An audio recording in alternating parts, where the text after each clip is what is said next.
Morning, Sharada. Good morning, Anuja. Good morning, Nidhi. And good morning to you, Miss Andrea Wojnar. You're joining us online, and a very good morning to everyone who's present here and who's also joining us online for this great event. It gives me a great pleasure to welcome you to this event, which is going to see the release of a report, which is a very crucial report on how media has reported on cases of rape and assault since the landmark Nirbhaya case, as well as the launch of call for entries for the Laadli Media and Advertising Awards for Gender Sensitivity 2022. Before we go any further, I would like to invite Dr. A.L. Sharada. She is the Director for Population First, to formally welcome everyone. Dr. Sharada, over to you. Hi, a very good morning to all. At last we are here organizing an offline event when we could actually meet each other in person. I'm so excited about it. The last years have been very difficult, both at the personal and organizational level. But we have faced the challenges, learned to use the new technologies like Zoom, SurveyMonkey, Google Meets, etc., and kept in touch with people and continued to work on our projects. I thank UNFPA and Norwegian Embassy for standing by us in these tough times. Having Ms. Andrea Wojnar with us today is a privilege and an honor, and we are grateful to her for accepting our invitation at such a short notice. We welcome her and wish her a memorable stint in India. I am sure we are going to benefit from her long years of experience. A hearty welcome to you, ma'am. We have launched the Laadli Media Advocacy Initiatives in 2007, and that makes it a journey of 15 years. Along with communication and advocacy initiatives, Laadli has also been regularly undertaking research to analyze media coverage on various issues, be it the gender analysis of media coverage of the pandemic, the verdicts given by ASCI on complaints lodged against advertisements, or to explore if the media and advertising agencies are being women-friendly, just to name a few of our research initiatives. The latest study that we have commissioned is the media analysis of reporting on rape cases post-Nirbhaya. It is 10 years since the Nirbhaya case has shaken the conscience of the country and led to many positive changes in the rape laws and also in the IPC. Many guidelines were issued to the media to avoid sensationalizing the cases, re-victimizing the woman, and for upholding her dignity. Have they had any impact on media reporting? Is the media reporting more sensitively today? What are the gaps that need to be addressed? These were some of the questions that guided the research. I am thankful to Sweta Singh for taking up the study, supported by Ms. Sameera Khan. A warm welcome to both of you, Sameera and Sweta. I would also like to welcome and thank our panelists, Pragati Bankhele, Ketan Vaidya, Ismat Ara, and our moderator, Nidhi Jamwal. As I said, it is 15 years since the launch of Laadli, and we had undertaken a third-party assessment of the campaign to assess the impact of the intervention. We are very happy that we are able to achieve what we set out to do, that is to be the instigators of change. Let me share a few findings of the study with you. 90% of the awardees said that they shared their award achievement on social media. 88% said that they aspired to receive the award and worked to get the award, which is really a big compliment to us. And 86% of awardees believe that receiving LMA has influenced their professional perception on gender. 97% of awardees believe that they have been able to change the perceptions of people around them. 81% awardees believe that receiving LMA has positively contributed to their professional career. And 71% awardees who reported that receiving appreciation from they received appreciation for their organization for receiving the award. And 90% awardees reported that they have motivated other colleagues, friends for applying for the awards. And, Recording in progress. And 86% of the awardees believe that the LMA can contribute to sensitize media on gender. And 81% awardees believe that awardees follow us on our social media. So we are creating a community of committed journalists who are passionate about gender issues, and our winners are becoming our champions for our cause. And I thank all of them for taking the cause forward. My heartiest welcome to all of you who have joined us here at Press Club. I'm so happy to see you all and all others who have joined online. A very warm welcome to Anuja, who had been a pillar of strength to us, guiding us at every stage of our journey. We are delighted to have Mr. Sista, our guide, mentor, and inspiration, joining us today. Welcome, Mr. Sista. It feels like the good old times again. So, and if I don't say a big thank you to my team, I'll be really not doing justice to whatever is to them. So a very, very big thank you and a tight hug to Ritu, Pooja, Malti, Swati, Sangeeta, who worked very, very hard to put this hybrid event together. Our first step towards normalcy. Thank you, everyone. Over to Ritu. Hello. Thank you, Dr. Sharada. Thank you for those kind words and a big hug. So today we have amongst us Ms. Andrea Wojnar, Country Representative, UNFPA India, as a guest of honor. In a career spanning 36 years, Ms. Wojnar has been at the forefront of programs that have focused on the rights and health of women and girls, and on giving a voice to the youth and adolescents. The power of data being her core guiding principle, she's passionate about using evidence-based results to conduct public advocacy and high-level policy dialogue to influence decision makers on the importance of gender equality for sustainable development. Prior to taking this assignment, she was UNFPA representative in Mozambique, Senegal, and the country director for the Gambia. We warmly welcome Ms. Wojnar and request her to address the gathering, please. Good morning from Delhi. Can you hear me? Yes, we can. Okay. A very good morning to you all in Mumbai. I'm really most honored to be with you this morning to release the report by Population First on gender sensitivity and coverage of rape in Indian media. This sad but important 10-year anniversary after Nirbhaya. I wish I was there with you in person for this landmark event. Thank you, Population First, for leading this seminal work that examines reporting on 8 rape cases over the last decade since Nirbhaya, to assess just how sensitive the media coverage has become in the last 10 years. The study looked at over 200 stories from 41 publications in English and 83 regional languages, very impressive.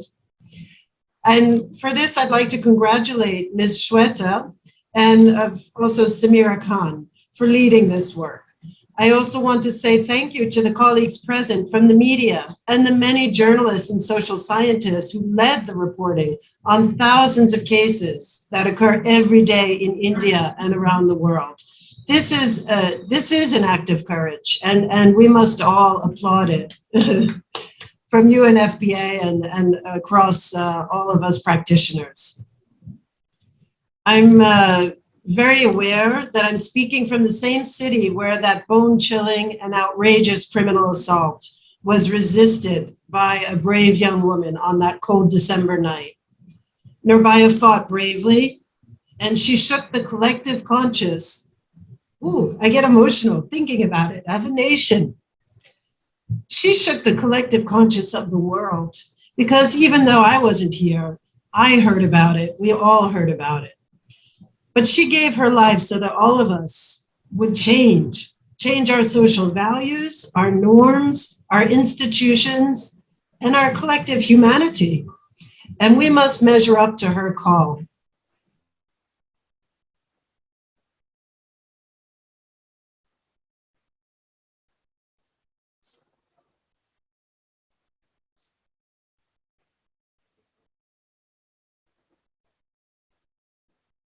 Definition of sexual assault, and punishment is more severe. There are new guidelines, support systems, and funds to address the problem of sexual assault.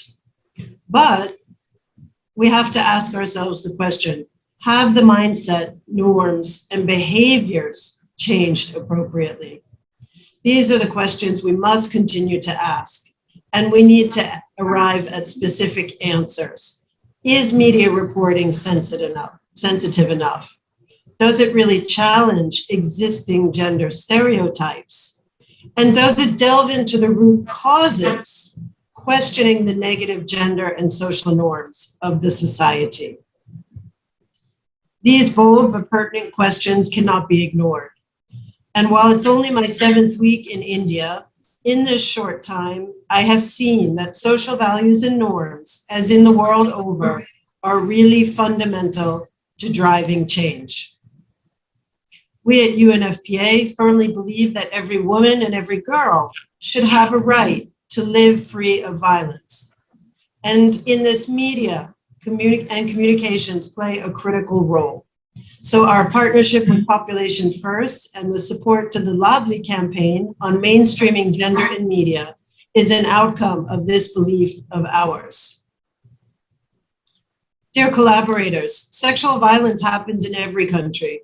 About 1 in 3 women worldwide, 35%, have experienced either physical or sexual violence in their lifetimes. And adolescent girls are particularly vulnerable. Sexual violence happens in every area of life. 1 in 3 women are sexually harassed at work or online. In school, the extent and nature of this violence differs for girls and boys, with girls being at greater risk for sexual violence, harassment, and exploitation. Sexual violence is all about power and control. And as we've seen, it's often gender. Because of deep-rooted gender inequality, most sexual violence is unfortunately perpetrated by men against girls and women. However, we must not forget that men and boys can also be victims of sexual violence, and women can also perpetrate sexual violence. Gender nonconforming individuals and LGBTQI plus persons are also at extremely elevated risk for sexual violence. So, what will it take to prevent sexual violence? We know there's a consensus that prevention requires a comprehensive approach involving policy, practice, and most of all, a radical change in norms at every single level of society. And a lot of headway has been made, and we're starting to know what works. Actions include policy reform in institutions such as schools, transportation, and other public spaces, and strategies to prevent individuals from committing the first act of sexual violence in the first place. But with regards to you and your profession, media coverage on sexual violence can either be a part of the solution or a part of the problem. It can perpetuate sexual violence by justifying and normalizing the way it's spoken of, or it can sensationalize it to attract readers and listeners. This is a critical progress and choice to make, and the stakes are high. But sexual violence can be stopped, and here are some ways that we know of. We need first and foremost to create a culture that supports victims and survivors. Frankly, I will never understand why it is more shameful to be raped than to be a rapist. And this is a global social norm that desperately needs to be changed. We're not going to end sexual violence unless we can acknowledge that this is not a woman's issue. The question needs to be turned around to look at the harasser and not the target. The shame needs to be on the abuser, not the victim, and not on the survivor. We've seen from the Me Too movement a tsunami of cases coming to light. And all of these women coming forward, and men, have shown exemplary courage. But the tipping point is when more men in particular, but also women, decide to be allies. What else can we do? We need to talk about consent. It's important to talk to people of all ages about empowerment and consent and the difference between appropriate and inappropriate touching and actions. Men in the audience, I don't see so many of them, but I hope there are more virtually and online. Here's what you can do. Men and boys have a critical role to play in ending sexual violence. Men need to listen to women, to talk to other boys and men, and to learn and practice consent. And this sensitization needs to start at a young age. For far too long, sexual violence has been an issue shrouded in absolute silence, perpetuated especially by men who count on the assent of those around them and the lack of responsiveness by the very institutions that should protect survivors. But there's strength in numbers, power in awareness, and change in action. We can create deep and lasting changes for generations to come if we band together. And that's why today's report recommendations for the media are so crucial. Reporting on sensitive issues like sexual and gender-based violence can go a long way in influencing how the public and law enforcement agencies look at these issues. And today's panel will undoubtedly unpack the necessary strategies, achievements, and challenges. The impact of media coverage in the case of Nirbhaya has led to the creation of a special fund for the security of women in public spaces. It also led to the setting up of one-stop centers for provision of comprehensive services to survivors of violence under one roof. Such is just one example of the power of media. Dear collaborators, before concluding, I would like to thank the Norwegian Embassy for its very generous financial support that made this report possible. And I would like to thank all of you for ensuring that every day the media raises its ability to challenge gender stereotypes, to depict women and girls in diverse gender roles, and to promote increased recognition of women and their valuable contributions to society. And here I'm reminded by a quote by Samantha Power, former United Nations ambassador, US ambassador to the United Nations, but also a journalist, who said, "Violence against women isn't cultural, it is criminal. Equality cannot come eventually. It is something we must fight for now." So let us all join hands in fighting for a world where voices of women and girls are heard and their rights protected. Thank you so much. Namaste.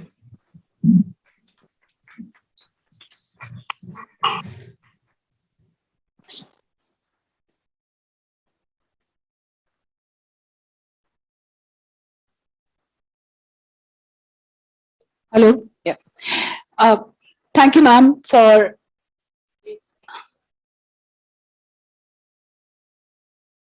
Thank you, Ms. Warner. Thank you for those words. They were both encouraging and also gave us an insight on what is really required at the moment. May I request Mr. Sista, Ms. Anuja Gulati, and Dr. Sharada to come on stage and join Ms. Warner as she officially releases the report, please. Please come on stage. Thank you.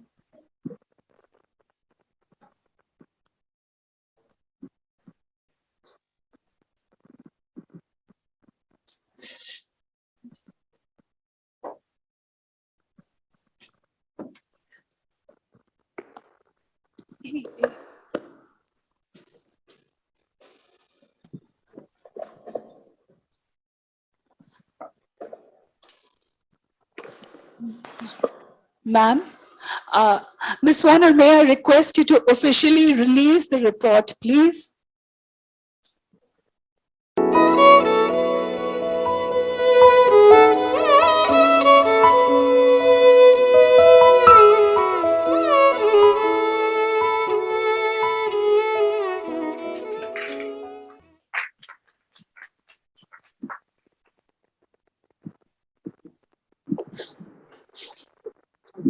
Thank you, ma'am. We know you have a conflicting meeting and will be leaving after the presentation of the key findings. But a huge heartfelt gratitude to you for your time. I now invite Dr. Sweta Singh and who's the lead researcher, and Ms. Sameera Khan, consultant for the research study, to present us the key findings. Thank you. Thank you. So, I thank you, everyone. Sweta, do you want to? Yeah. Thank you, everyone, for encouraging us. It is our delight to present our report to you, and it has been a really nice opening, and I really want to extend my heartfelt gratitude to Professor Dr. Sharada, Ms. Wojnar, and everybody present here. So we have the presentation with us. Before I would like to share the screen. So Pooja, I'm extending my screen. So please confirm once it's there.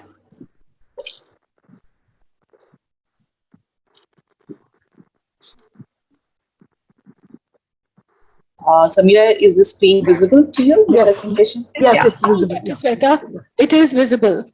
Yeah, thanks. So may now, I would like to request Sameera to maybe formally begin, and then I'll pitch in later. Yeah, we will go back and forth. So basically, various surveys have shown that usually women are rarely the central focus of most news stories in the Indian media. And this is particularly true of stories related to politics or economy. We have very few women as a central focus on those stories or as sources in those stories. But if there's one area of news coverage where women are central and where they always got a lot of enormous amount of attention, it is stories on sexual violence and rape. And if you look at the Global Media Monitoring Project, pointed out the Global Media Monitoring Project 2015, for example, revealed that the one category in which women were overwhelmingly represented in the Indian media, that is 40% of the news subjects in stories about violent crime were women. That is one area where we saw in crime stories a huge presence of women. That's not the only place we want women to feature, but that is what we're dealing with today.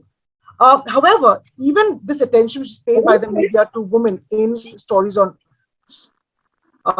violence is not always comprehensive and diligent.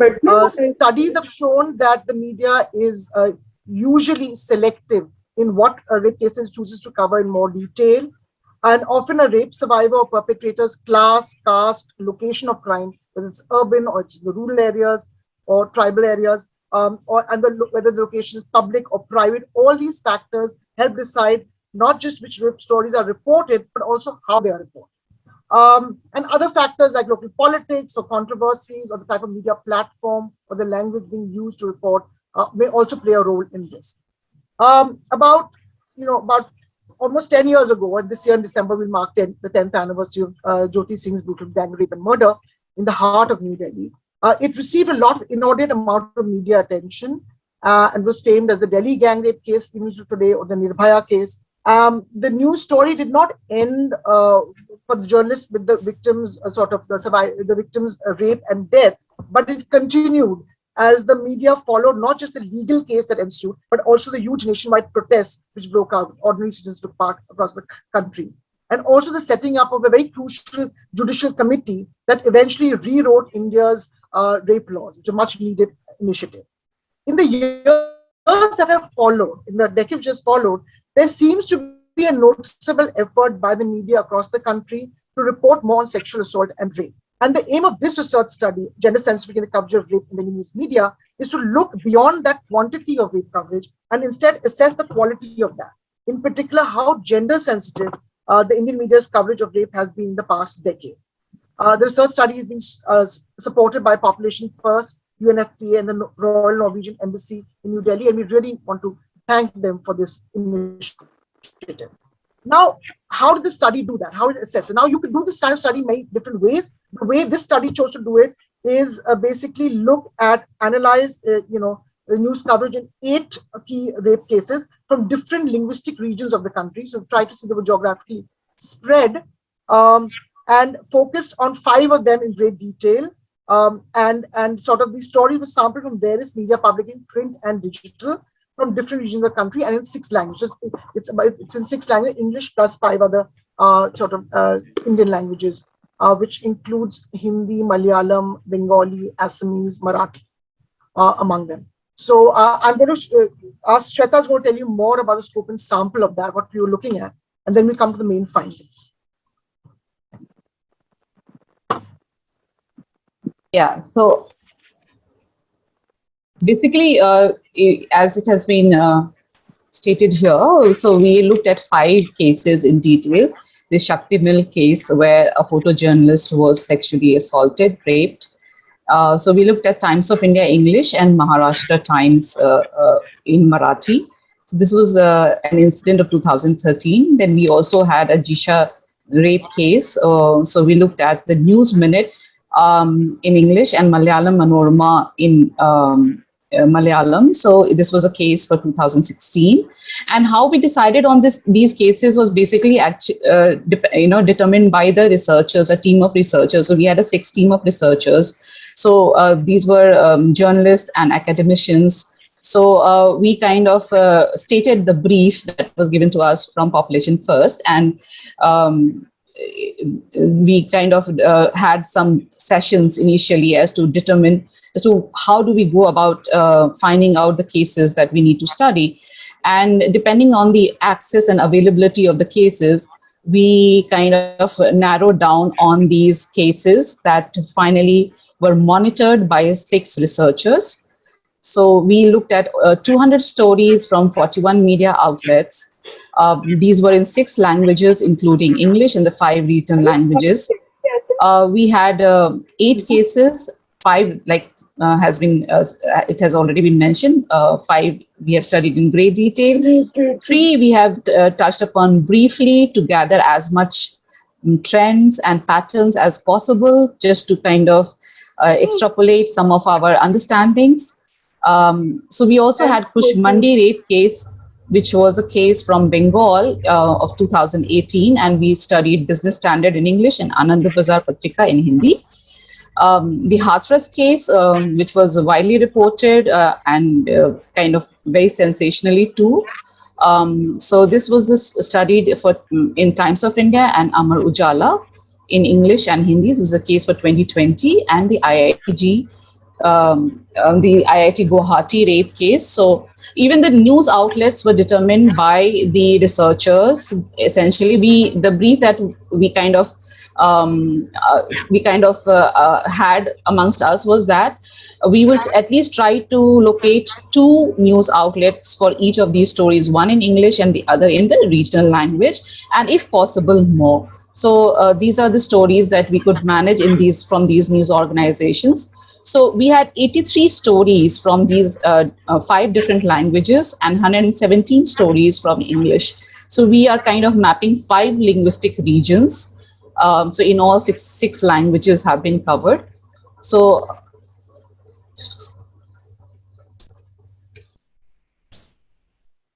So we also looked at the Kokrajhar rape case where a pregnant woman was raped by two army men. So the outlets that we, news outlets that we looked at were Business Standard, the Times of India, the Print, amongst others. So these were all English. I must like to, I must put it here that it was not easy for us to locate these stories because access to archives was a bit difficult. And we were working at a time when Omicron was on the rise.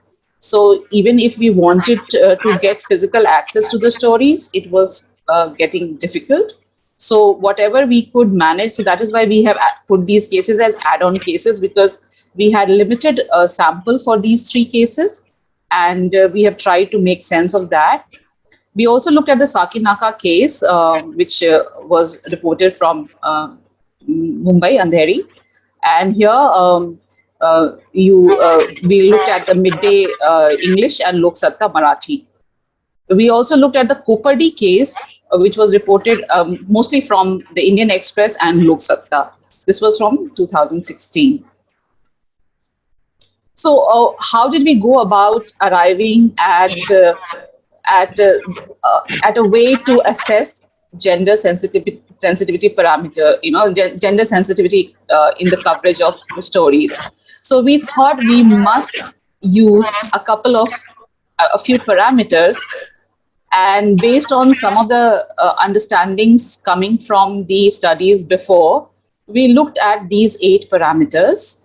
So these 8 parameters are languages, sources, legal, medical, forensic information, privacy-related information, information related to morality, sensationalism, and voyeurism.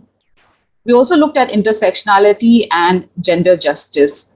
So some of these things have been operationalized, these terms have been operationalized, and we have tried to kind of define them in our own ways in the report. So it is presented in the larger report, so you may like to look at that later. So moving on with the main findings, maybe I think Sameera can begin, and then I'll join later. Yeah, so we're just going to sum up very briefly the main findings. The more details on each of these cases is ready in the report.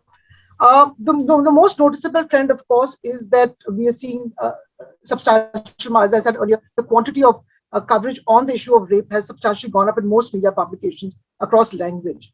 And on the positive side, one saw a good amount of gender sensitivity in terms of allowing space to report beyond the usual. Several follow-up stories are there, which are also not just disseminating on facts of the case, but also reflecting the anger of civil society on this.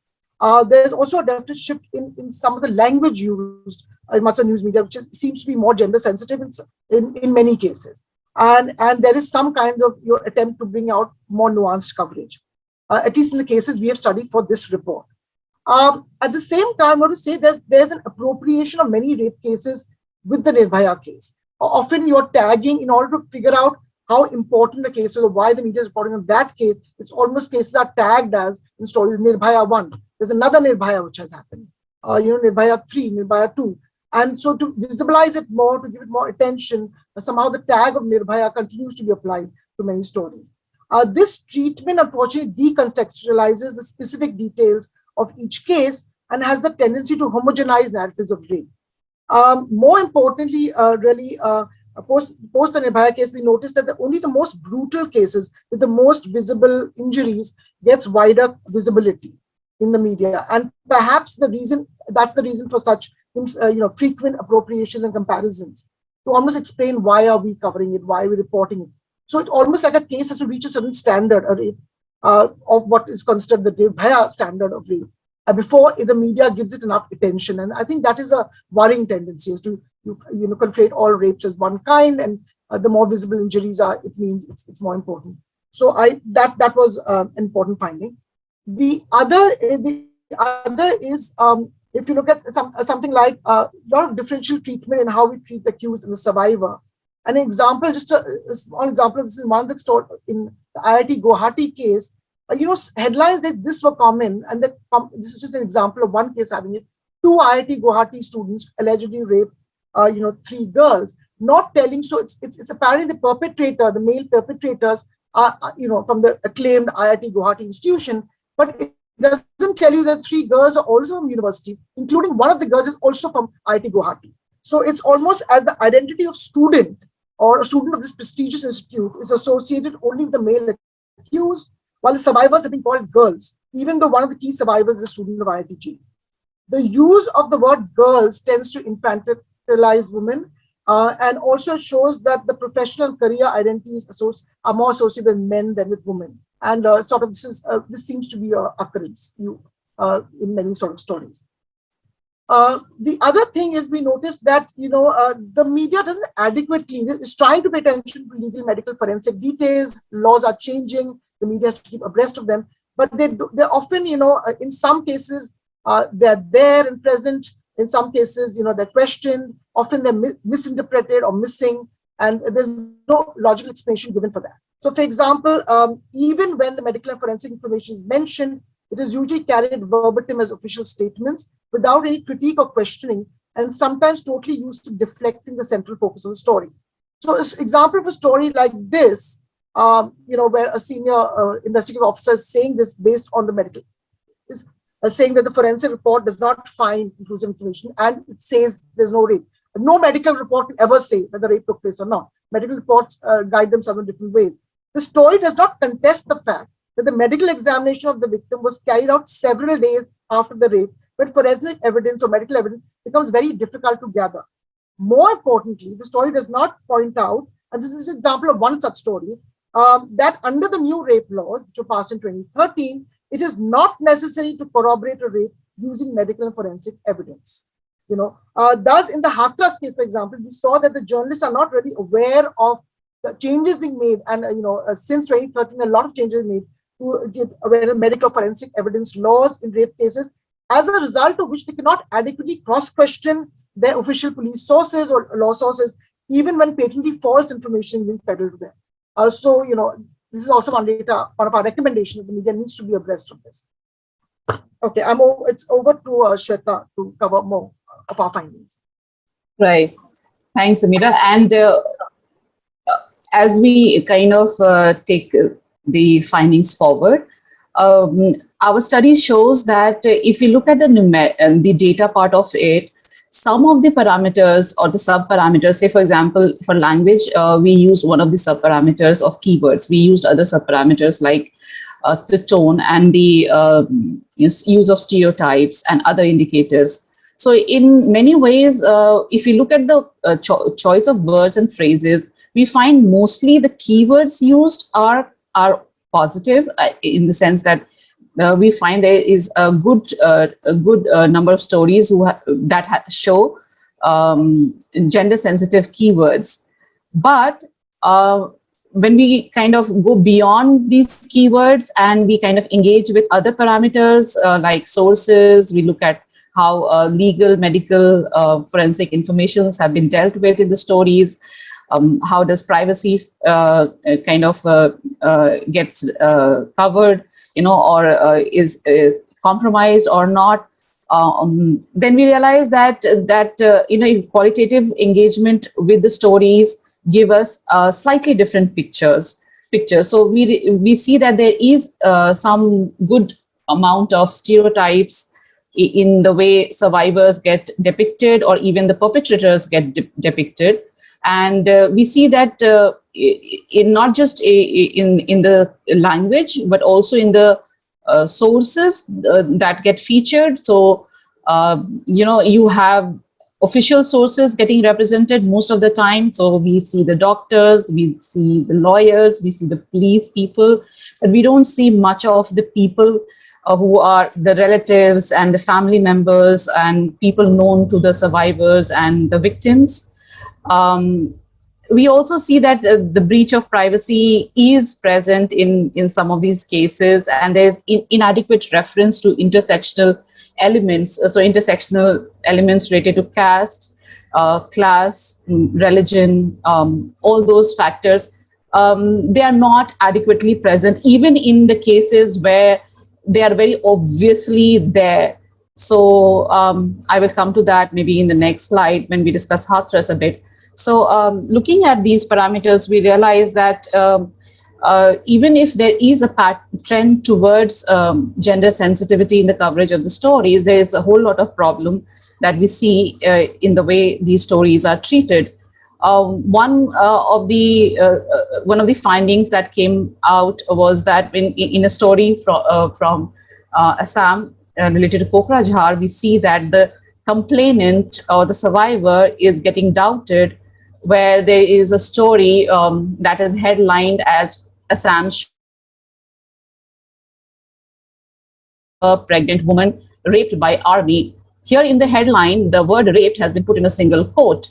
So it can kind of adds elements of doubt to the incident, and the burden of proof lies again on the survivor. In the Hathras case, for example, less than half of the stories monitored had elements of intersectionalities, that is reference to the caste. And wherever there was a mention of caste, it essentially had to do with the victim and not with the perpetrator. So if there was a mention of the Dalits victim, there was hardly any mention of the upper caste perpetrators in that sense.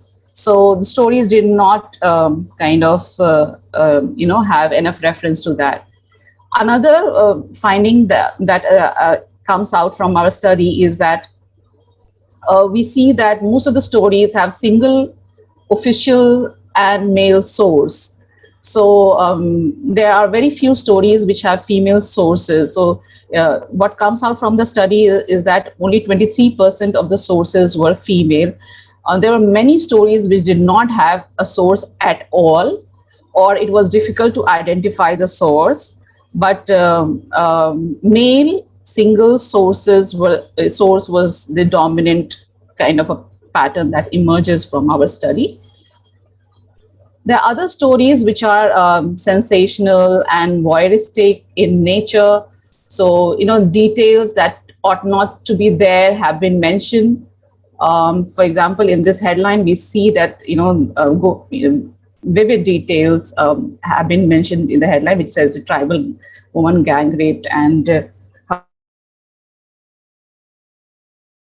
insights have been spilling out and are private. So that's a kind of headline that we try to kind of avoid. So we see this kind of headline there.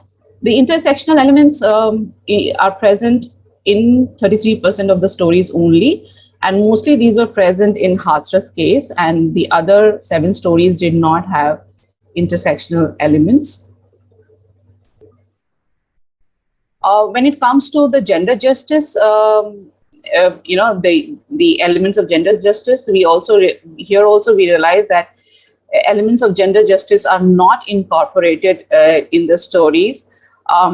Here, say for example, we have a rare story from the News Minute where we see that the delay in the investigation of the case and no breakthrough is being reported by the News Minute. Where this especially in the case of Jisha. So there were hardly any other story looking at this delay and why there was no breakthrough in the case. In other stories also, we see that, in cases like Sakinaka, there are stories, for example, where it has been highlighted that the responsibility of the child is on the government. So that kind of story we do not see mostly it doesn't come out from our study. So we see that the elements of gender justice are not really incorporated. If there are broad statistics that figures that tell us that there is a shift towards gender sensitivity, this gender sensitivity is visible not just in English media, but also in the regional media. So it's not just that the English media is giving us more stories which are nuanced and more representative and having those parameters that we are discussing in some ways. We also see that the regional media is also shifting towards more representative coverage if we factor these parameters. So now moving on to the recommendations, Sameera. Yeah, okay. So just some of the, what you're calling is a good practices guide. We think it's important to put together good practices guide for rape coverage to help journalists navigate this coverage, which can be complex and also ever changing. Of course, one of the key things is being mindful of language and tone. Whatever language you report in, language is very key to gender sensitivity in coverage of rape cases. And as suggested by various studies before, also the passive construct of sentences, particularly especially headlines, should be avoided. Headlines should not be ambiguous and must identify the perpetrators. Unnecessary jugglery of keywords should be avoided, as they use the headlines such as 2 men rape 3 women. These are disturbingly jarring in the way they add information in a very casual, indifferent way. So, but also body text as well is very important as to how the thing is. And the most important thing is only give the details of crime that are strictly necessary. Stick to the law as much as possible. That's easier, and not add adjectives of your own. Avoiding words and phrases that underplay the violence or play up gender stereotypes. That's really important. And don't make a sexual assault sound like lovemaking. Raped, penetrated are more appropriate words, or than had sex with, and basically the best way is to use legal language. What the law is using, it's a criminal act. Use the legal language and stick to that rather than add anything else, because it adds a moral lens to that. And avoid vocabulary and sentencing in any way to suggest that the survivor deserved or enjoyed the assault, and language that can assign blame, such as describing, how they were dressed or what time they were out, all those kinds of things. With regard to the moral lens, which often, I think, inadvertently journalists tend, so often in a newsroom, tends to get applied to the survivor's behavior. It's not so much applied to the perpetrator, clearly. And really, the media really needs to pay very, very minute detailed attention to that. What they wore, where they went out, whom they were seen with, what time they returned, whether they smoked, drank, had boyfriends, cell phones, whatever it is. The fact, they have no bearing on the fact that they were subjected to horrendous crime and they deserve justice. So that is your line, and that is your vision story. All these other things are not applied. Secondly, many of them are not applied to perpetrators. So you are not applying these to perpetrators, but you're applying these to victims and survivors, and that's really important. Secondly, when you're giving these details, very important that all identifying details about rape survivors are not publicly shared, and their privacy is maintained and not invaded random.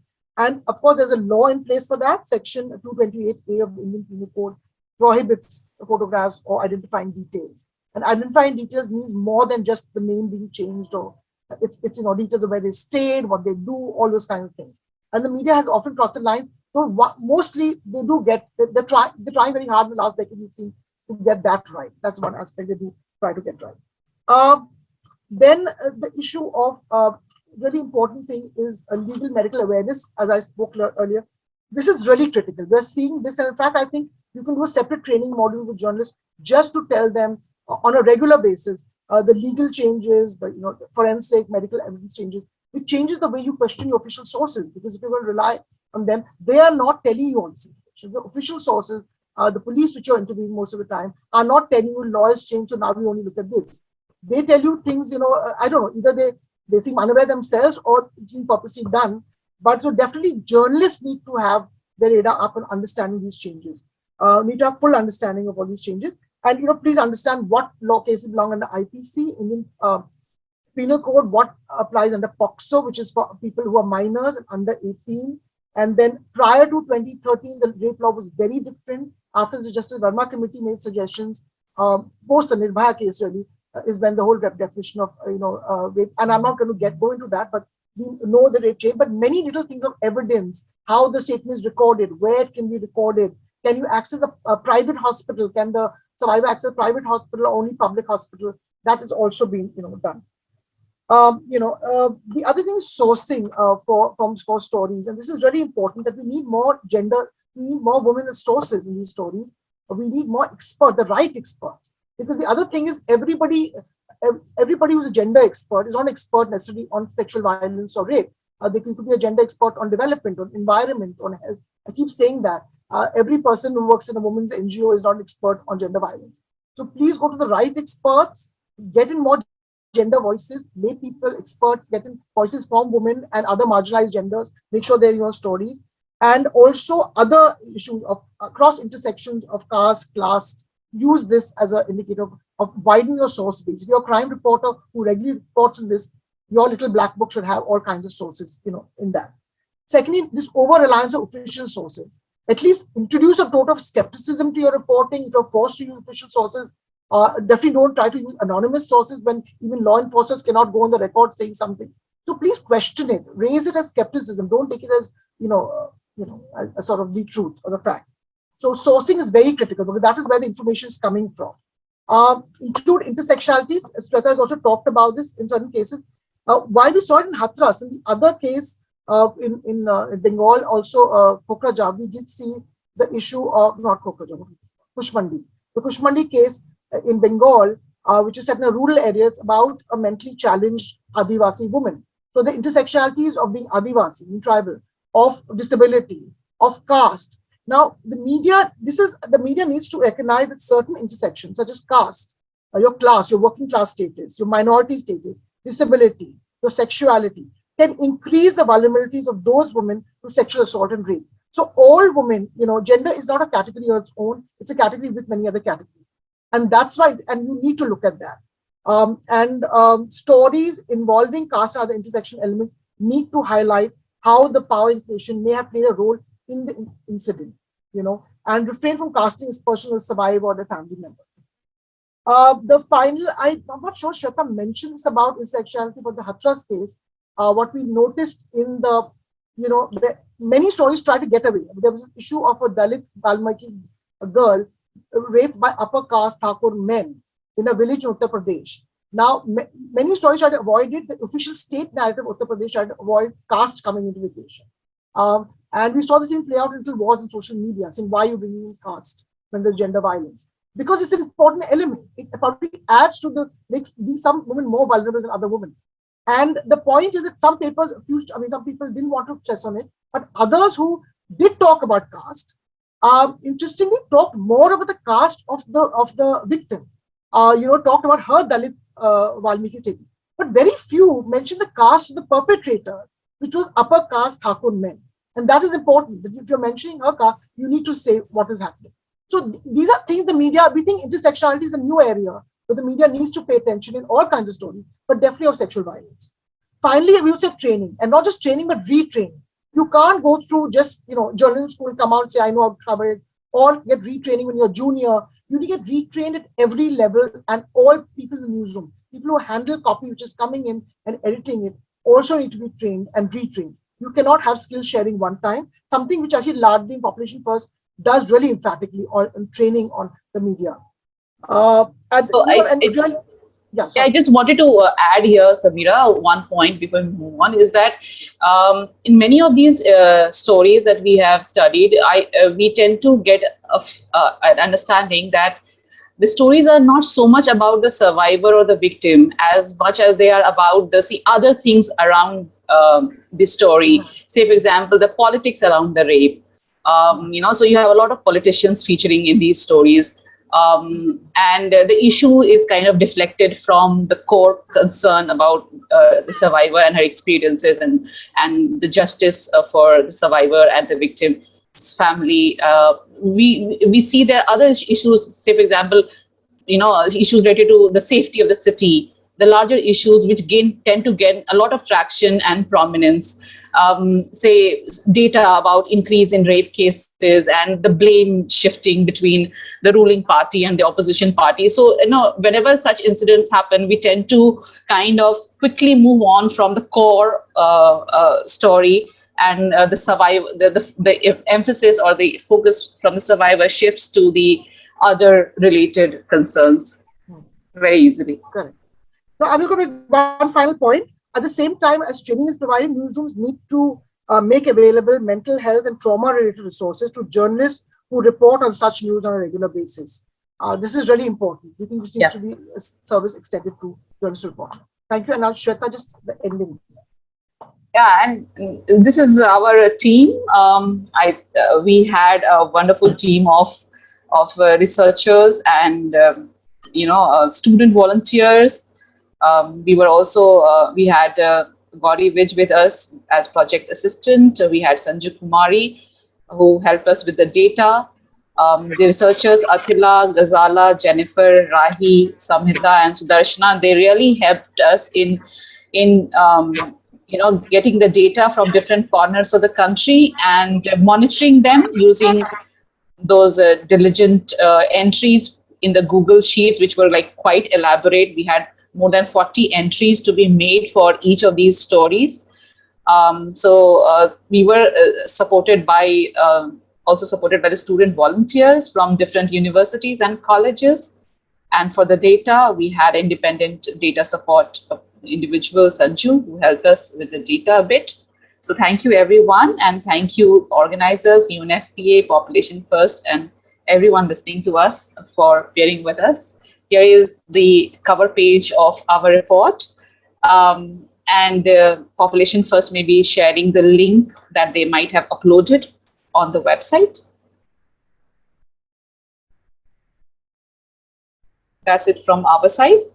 Yeah, thank you. Thank you. Thank you, Dr. Sweta Singh and Sameera Khan.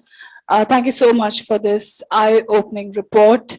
The point that you made about the stories getting deflected from the core issue onto the larger issue really sums up the whole thing. So yeah, thank you very much.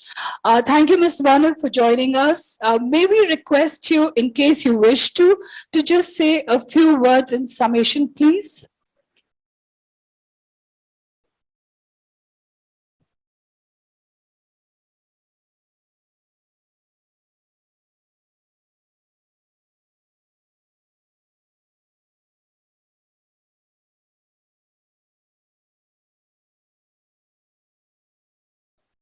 Ma'am, I think you're muted. Yes.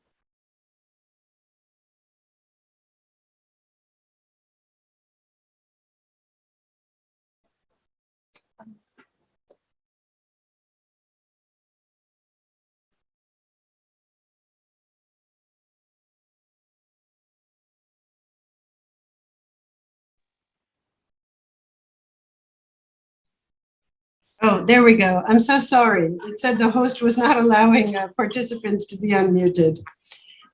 Yeah, this is such a heavy topic, but I'm so impressed with the rigor and the discipline that you have approached this analysis and the progress that's being made.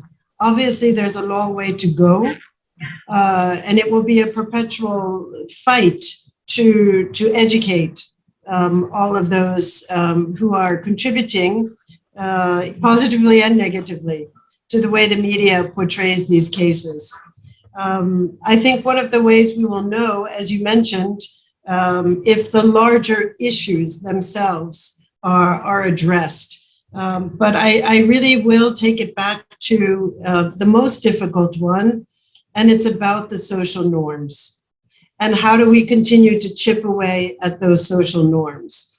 And I think one of the ways we'll know that we are starting to arrive is when cases are reported as man rapes woman, not woman raped by man.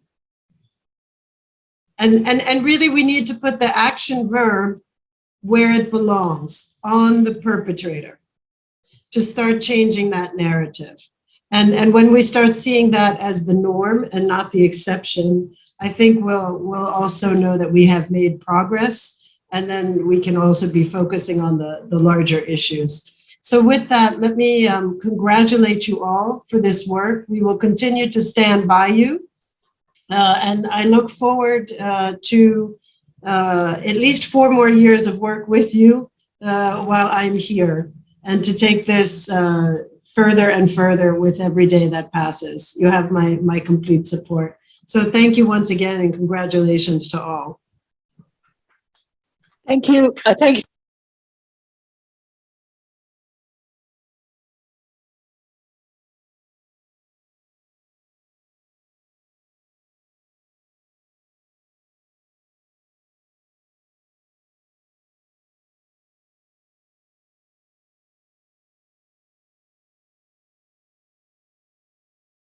the website, and you may download it from there. We will be sharing the link on our social media handles as well. So yeah, we have made some progress, but we still have a long way to go. Our panelists for the next section will provide us with a view from the ground. So we have Ketan Vaidya, who is the news editor, Mumbai Mirror, Pragati Bankhele, assistant news editor, Maharashtra Times. May I request her to come on the dais, please?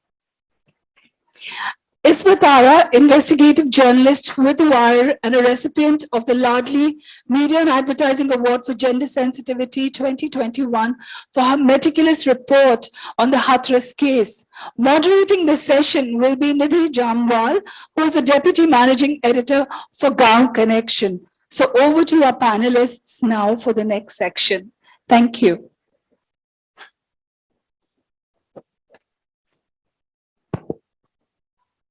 Namaste everyone, and very, very warm welcome to all of you. I think pandemic has really taught us a lot of things, and one of them is to have hybrid events like this, where I guess a couple of us are sitting here in Mumbai, and we have a lot of people, including some panelists joining us from other cities. And I think because this is a hybrid event, I'll also keep switching between Hindi and English languages so that a lot of people who are joining us from other cities can also participate and, understand the issues that we are discussing. So without, I think this report that has just been released by UNFPA along with Population First and the support of Norwegian Embassy, and so well presented by Swati and Sameera, is very crucial for us, because a lot of times media people, we keep putting spotlight on a lot of issues, but reports like this actually show us a mirror, and we all have so much to learn from all these reports. So the panel discussion that we have today is around reporting on rape in the Indian media, the ground reality, and like Ritu just told us about the panelists who will be discussing these issues. I think the first thing what I would want from the panelists is the report that has just been released and the findings. If from their personal experience, they can tell in the last 10 years, how do they see the face of media as far as gender sensitive reporting is concerned changing, specifically from their, media house side. So if, Pragati, because you're here, if you can begin. Thank you. Thank you, Laadli and UNFPA family for having me on this panel. And thank you, Sweta and Sameera, for this wonderful report. Just, she has mentioned, it is just like a mirror to us media persons. I'm associated with Laadli more than 10 years, more than a decade, and during this period, we have covered a lot of things related with women and related issues. When it comes to the rape, after Delhi rape incidents, whatever just we have seen the reports and their findings, same criteria as if we go through. When we see a regional media in that report, we have seen the media houses. Those media houses, you can see that those are media houses from the respective states, and those are main media houses having multiple editions. Okay, so that editions are mainly published, or you can say the main offices are in the capital city of those states. Okay, if I am from regional media, I am representing Maharashtra Times, which was mentioned in that report, and it is a Marathi media. Okay, it is a Marathi newspaper.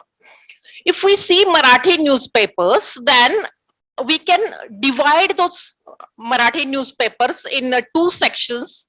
It is not hard and fast, but for time being, there are about 400 to 500 newspapers published daily in Marathi, and this is a huge number.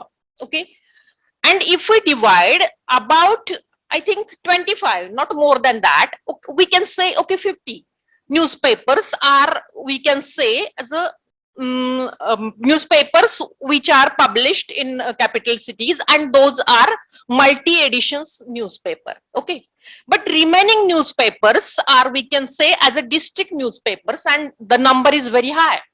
So whatever we are observing in this report, or we see widely, it is only published, or the stories are only published in those 50 newspapers, we can say. But it is more than that, what is published in district newspapers, and they are having a wide range of readers. So it will be, I'm not sure we can say there is sensible reporting in district newspapers. We cannot say right now. I'm sure there is. This is the case in rest of the India. Okay, this will be the case in rest of India. But yes, we must agree that widely the rapes are now widely covered and reported with much responsibility and sensitivity, which was observed before 10 years. Okay. So this is about the regional thing, and I think I must mention this. Second thing is placement. Before Delhi rape incidents, rape stories were either ignored or dumped inside pages. It is true. Those never exceeded single column or DCA in inside pages, and hardly you will observe any follow-ups of those stories. And there was a trend in Marathi newspaper, at least, like Good Morning newspapers. Okay, so it was expected that when a person is having a newspaper in the morning with tea, so it should be goody goody. कोई बुरी बात नहीं होनी चाहिए in that paper. So of course, rape cases were never covered on front pages, or the placement was not a prominent placement at that time. But the thing is changed after Delhi rape, and we can see the prominent places given to the rape cases also. Now good placement is given, and those are widely covered, and the follow-up is done, we can say. Of course, there are a few exceptions like Kothewada, like Khairlanji or Jalgaon cases. So there was exceptions. This was about the placement. May I continue? Yeah. Then about the privacy. Of course, names of victims or survivors are not published. But I must admit, number of times unnecessary details are still given. Unnecessary details like where she lives, or about the neighborhood, where she works, about her family members, if there are children, about their mention of their children is there. But if person in news desk is sensible, it can be edited properly. I remember one incident. There was a story from North Mumbai, and the victim was schoolgirl. And this time, job edition was going on, and it was fired along with name of that school. And printing was started. And when our editor came to know that the name of school is there in the story, at that time few thousand copies were printed, but he stopped the press.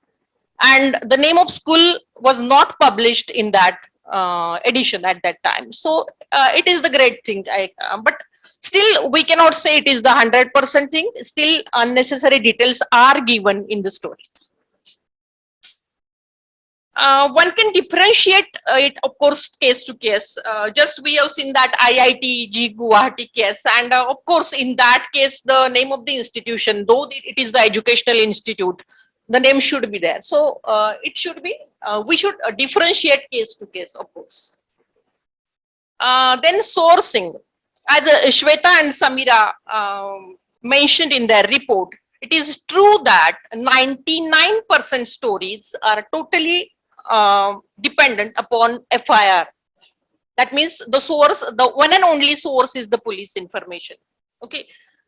Even it happens if FIR is not registered, we can say there is unofficial guideline ki you are not publishing that story. So it is a safe game which is played after defamation cases, and no media houses want that, and therefore all whatever is published, at least in regional media, 99% it totally depend upon FIR. Then second source we can say is hospitals, doctors are another sources. Then organizations are there sometimes, but very rarely you can see family members, or family members are the source of the information. Okay, so this is one more observation we can say. I'll mention one more thing about my our edition of Maharashtra Times. What happened? Kavita Mahajan, she was a late Marathi writer, and in her, I think there was a Facebook post by her, and she mentioned that why you are publishing not only Maharashtra Times, why in newspapers the pictures along with rape cases are published like yeah, like this.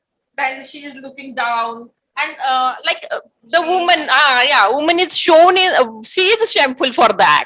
Actually, she was saying, why you are showing like this? Actually, men should be shameful for this act. And we Maharashtra Times people came across to this post of Kavita, and we decided we will change that. And we had a meeting with our artist, and he had a set of those pictures in which men are shown like this and in the shameful manner. So we are most of the times right now we are using those pictures, and I think this is a very important thing which is changed after Delhi rape. Yeah, sure. Yeah. Thank you so much, Pragati. You brought out some very important points, and I think you've opened up the panel discussion in a very, I think, fruitful manner. Now, coming to Israt, I think she's joining us from, Ismat is joining us from Delhi, right? So, and how do we talk? Should we sit there or? So, okay. No, this is good enough. I'm just trying to sit in a way so that I can also see you, Ismat. So, so Ismat is an investigative journalist with The Wire. And Ismat, you go to field and you report from field. If you can tell us how it is to report on rape and sexual assault cases from the field, in the last 10 years, has it become easier or more challenging? And specifically, if you'll tell us that from a woman's perspective, as a woman reporter, how is it to report on it from the ground? Hi. First of all, I would just like to begin by thanking Population First, Dr. L, Sharada, UNFPA, Royal Norwegian Embassy for this very important paper. And I think it's really, really important that we are talking about this today. I think in the past 10 years, so I can't really, I'm quite young and I have really closely covered a few rape cases so far, one of which is the Hathras case. So in my experience, being a woman trying to cover rape cases has some consequences, which like, for example, there was this one time when I was in Haryana for a story where apparently there was a woman who had been killed by her own family because it was basically a case of honor killing. And I had gone to this village where I was asking I asked the family a question, and the family got so defensive and sort of so angry that I was that they picked up shoes and stones and rocks, and a lot of a group of people started chasing me out of the village. So I had to run for my life because I had asked that one wrong question. So there's a lot of expectations from the society that you don't ask them questions like in the Hathras case. If we talk about the Hathras case specifically, I think Hathras case was one of the cases where which was particularly subject to a lot of distortion, because the government did not want to look bad at that time. The woman was a Dalit woman. The perpetrators, as we've spoken about it before, were from the upper caste. There had been a delay in the filing of the FIR. The woman's body was burnt without the permission of her family. And by the time that the case started, gaining a lot of momentum, it had become like a fully political case with leaders of opposition who were rallying towards the village. So I think in that case particularly, uh, the society, the way that society was talking about that case, especially the villagers where the case had happened, the and the paper also talks about it. There's a patriarchal moral lens that is applied to closely scrutinize the behavior of the survivors instead of the perpetrators. In the Hathras case, what happened was, even after the woman had died, the girl had died, she was constantly being tried. Her character was constantly being questioned. I remember when I was in Hathras, the two main narratives that had come up around that time from the locals themselves was, one was that the victim had an affair with the accused, implying that she had previously had physical relations with him. So it implied that what happened was okay because she had relations with the boy. Second narrative that was like a hot burning cake in the whole village was that the family themselves had killed the girl because she had a relationship with the boy and they did not approve of the relationship. And very conveniently, a few days after all of these narratives were going around, the CDR, the call data records, were released very conveniently by the police, which showed a number of phone calls between the mobile of the victim's family and the accused. And by the way, the family has denied that they ever spoke to the accused over the phone. But this, all of this conveniently, these kind of narratives, these kind of facts were like, these kind of, not facts, sorry, my bad, these kind of inputs that were being given very conveniently were adding to this narrative. And similar stories were the stories that were being covered around them were also not questioning or debunking all these narratives. They were just playing into the same narrative that had been set in this case. So I think yeah, so in the past few years, I'm sure a lot of, as other journalists have also pointed out, I'm sure things have changed, but I'm not sure if things have changed enough, you know. Thanks Ismat. Ketan, आपके लिए मेरा जो सवाल रहेगा, basically जो हम लोगों को एक अगर बात करें तो निर्भया केस की ही, वो एक तरह का बेंचमार्क बन चुका है. और काफी दफा मीडिया हाउसेस के साथ, जो हमारे साथ भी एक गांव कनेक्शन में काफी दफा ऐसा होता है कि हमारे कम्युनिटी जर्नलिस्ट हमें रेप की स्टोरीज के बारे में बताते हैं कि भाई फलाना जगह जो है इस तरह का रेप हो गया है, वहां हो गया है. एक जब ये बेंचमार्क बन जाता है तो काफी बार ये हो जाता है कि जब तक जो जिस लड़की का रेप हुआ है बहुत ही घिनौने तरीके से नहीं हुआ, तब तक उसको मीडिया कवर नहीं करता है. मतलब एक तरह से लगता है कि ये तो हर अगले दिन होता रहता है, आप कितनी स्टोरीज रिपोर्ट करेंगे. So from your side Ketan, I mean how would you decide which rape case say Mirror now will pick up and report on and which it won't? I mean, I know it's a difficult thing to handle, but how would you address this? आप कैसे उसको देखते हैं? नहीं, मैं तो अपने निजी लेवल पे बोल सकूंगा, सिंपली बिकॉज मैं प्रवक्ता नहीं हूँ, मैं एक मीडिया ऑर्गेनाइजेशन में हूँ. हाँ, लेकिन ऐसी केसेस कवर करने का तजुर्बा मुझे रहा है. जब मैं एनडीटीवी में था और जब खैरलान जी का मसला हुआ था, तो तब भी मैं वहाँ पर गया था और कोर्ट केस में उसकी जो सुनवाई हो रही थी, तब एक वाकया मुझे याद है. I remember an incident that had happened during the court coverage of the Khairlanji case, where the witness, because he belonged to a so-called lower caste, and the perpetrators in this case were also OBCs or backward class, but in the caste hierarchy they were slightly higher. So the victim literally fainted in the court, and I remember in NDTV we had portrayed it as such, and we had done a very factual reporting of the case. However, when the Nirbhaya case happened, I was the human rights advisor in the US Embassy in Delhi, and I had the chance to meet Nirbhaya's father and in their original home.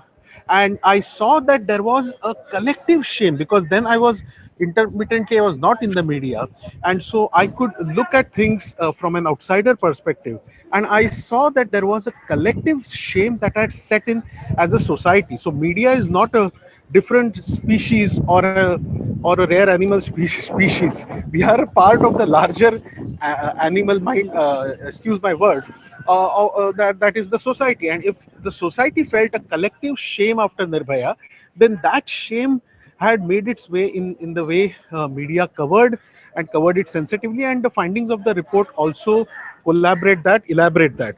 I have a few points to make, though, that I still feel that intersectionality of caste and region is still questionable, because I said that I had covered Khairlanji before, and except NDTV and a couple of media, no media even went there. It was only when the case became political that hordes and hordes of media went there. Stories are covered only when they become a part of political narrative, is the point that I wish to make. My other co-panelists have said in Hathras, in the case of Hathras,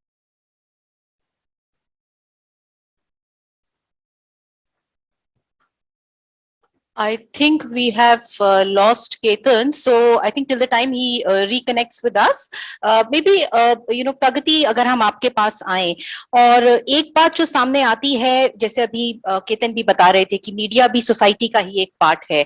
काफी दफा एक जो training देनी पड़ती है, क्योंकि आप as a reporter अगर आप इस तरह की रिपोर्टिंग कर रहे हैं, आप ऐसे ही कैमरा उठा के और माइक लेकर लोगों के पास जाके नहीं.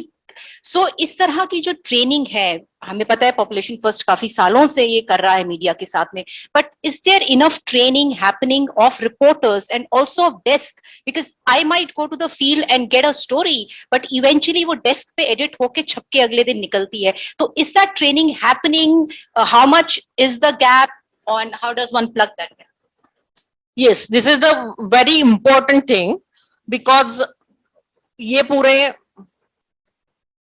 जर्नलिज्म के कोर्स में अगर आप जाते हो तो I don't think there is enough part of this type of training in the syllabus of journalism courses. This is the first thing. And when the journalist enters in media house, he is directly given particular beat and he covers the story. I think there is no special training from the media houses to the reporters or even to the desks till now. I'm working in a big media house and I have not come across such training till date. But like Laadli or UNFPA, there are some other NGOs too. They are arranging some training sessions. But again, मुझे ये बताने में बहुत खेद होता है कि they are not getting good response from the media houses and even from the journalists. I don't know why they don't want to learn, and it is a very sad state. I must admit that, and it reflects in the reporting. There is no sensitivity. You can see that. That is it.